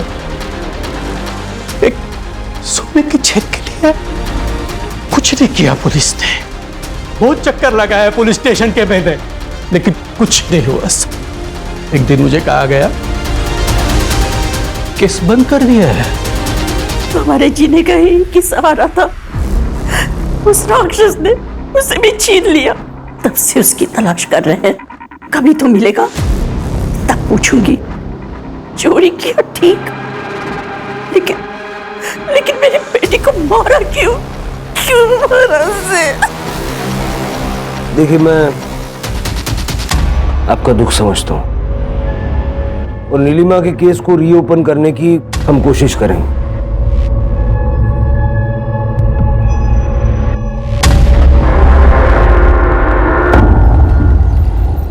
इस आदमी को सर मैंने कुछ दिन पहले यहाँ पर देखा था। सर वो आदमी बाइक से आया, बाइक पार्क की और बिना हेलमेट उतारे ही कार में बैठकर चला गया।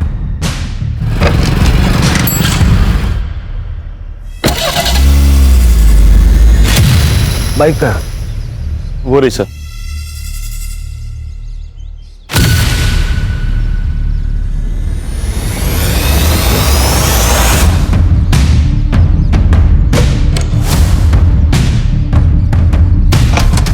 सर ये देखिए,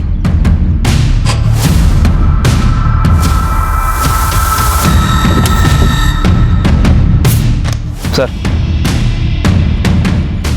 शक्ल देखी थी उसकी? नहीं सर, उसने हेलमेट उतारा ही नहीं था। गाड़ी का नंबर याद है? नहीं सर, लेकिन ग्रे कलर की वैगनआर थी। ठीक, फॉरेंसिक वालों को बुलवा लो। सर वो दूसरा मर्डर करने वापस यहाँ पे आएगा, इस गलतफहमी में नहीं रह सकते। शायद हो सकता है कि उसे पता चल गया। शिरके, लेकिन फिलहाल हमारे पास कोई लीड भी नहीं है ना। सवाल यह है कि उन तीनों लड़कियों को उसने स्पॉट कैसे किया? या तो उन तीनों लड़कियों को जानता होगा या उनके रिश्तेदार इसको जानते होंगे, क्योंकि उसे पता था कि वो तीनों लड़कियां किस वक्त कहाँ होती हैं, किसके साथ होती हैं और खास करके कब अकेली होती हैं। इन तीनों के सीडीआर में कोई ना कोई कॉमन लिंक होगा, ढूंढो और इन सबके सोशल मीडिया अकाउंट्स भी चेक करो। ठीक है सर। वैसे नेहा बहुत मूडी थी, मैं उससे गुस्सा बहुत जल्दी आता था, बात बात में मुझसे झगड़ पड़ती थी और एक दिन कॉलेज रियूनियन में भी मुझसे लड़ पड़ी थी। मैं और हर्षिता एक ही इंजीनियरिंग कॉलेज में पढ़ते हैं, इसलिए हम दोनों साथ में। 25 तारीख को एक कपल आया था शादी की बुकिंग के लिए। उस दिन की एंट्रीज और सीसीटीवी फुटेज देखनी है। Yes ma'am.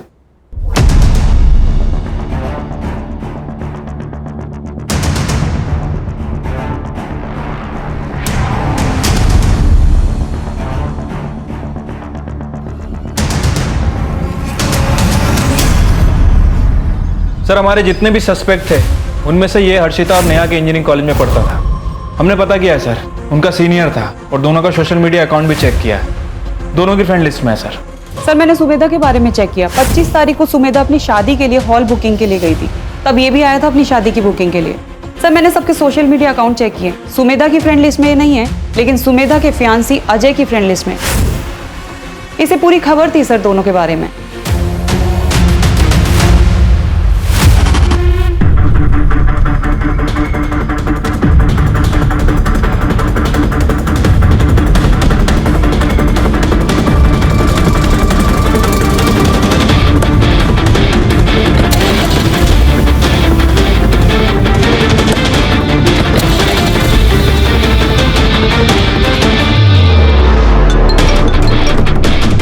सर हम उसे फॉलो कर रहे हैं। सर मुझे लग रहा है कि वो बाइक स्टैंड पे ही जा रहा है। शायद उसने अपना अगला शिकार ढूंढ लिया है।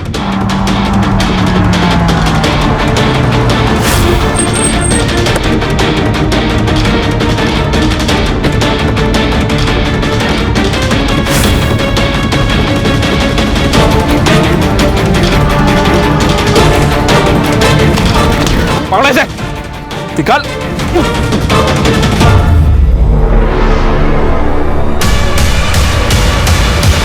क्राइम सीन पे जो फिंगरप्रिंट्स हमें मिले, तेरे फिंगरप्रिंट्स उसके साथ मैच हो गए। तेरे पास जो हथौड़ा मिला उस पे सारे विक्टिम्स का खून मौजूद है।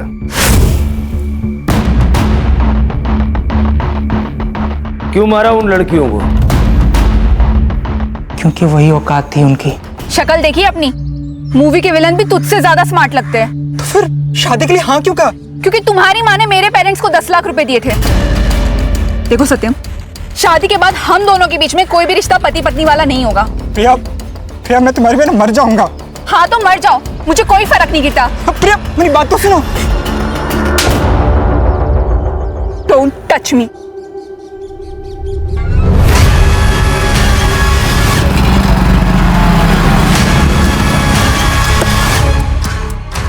सत्यम, तुम पागल हो गए हो क्या? मुझे छूने से मना करेगी? हाँ? शादी से मना करेगी? हाँ करूंगी। मुझे घिन आती है तेरी शक्ल से। मेरी शक्ल से घिन आती है? लेकिन लड़कियों से चिढ़ मचने लगी मुझे। अर्शिता तुम्हारे कॉलेज में पढ़ती थी? हाँ।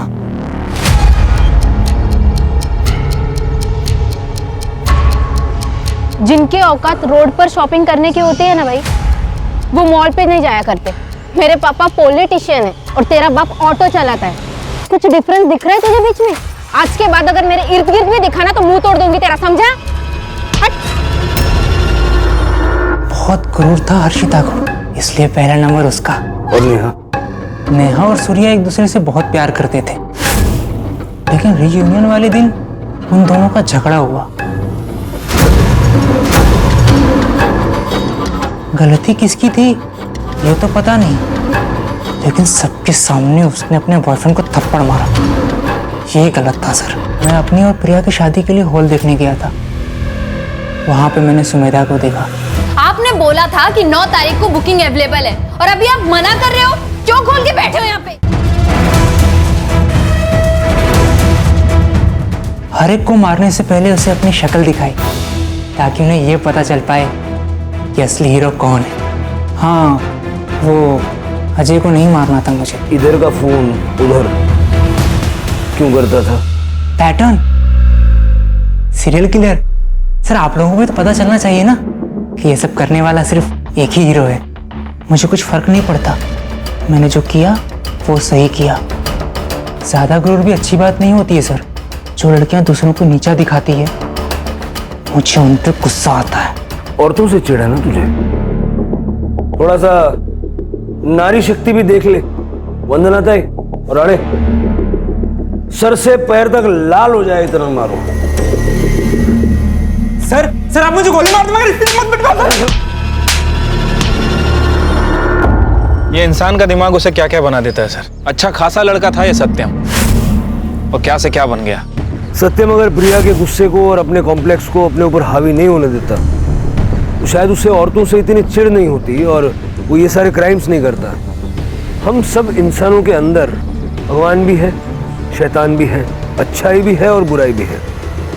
अब क्या चुनना सही है क्या गलत, ये तो हर इंसान को खुद तय करना है। Right sir. सर वो श्रीकांत जी की बेटी का केस भी रीओपन करते हैं। करते हैं। क्राइम पेट्रोल्स के और भी दिलचस्प कहानी देखने के लिए हमारे चैनल को सब्सक्राइब करें और बेल आइकॉन दबाना न भूलें।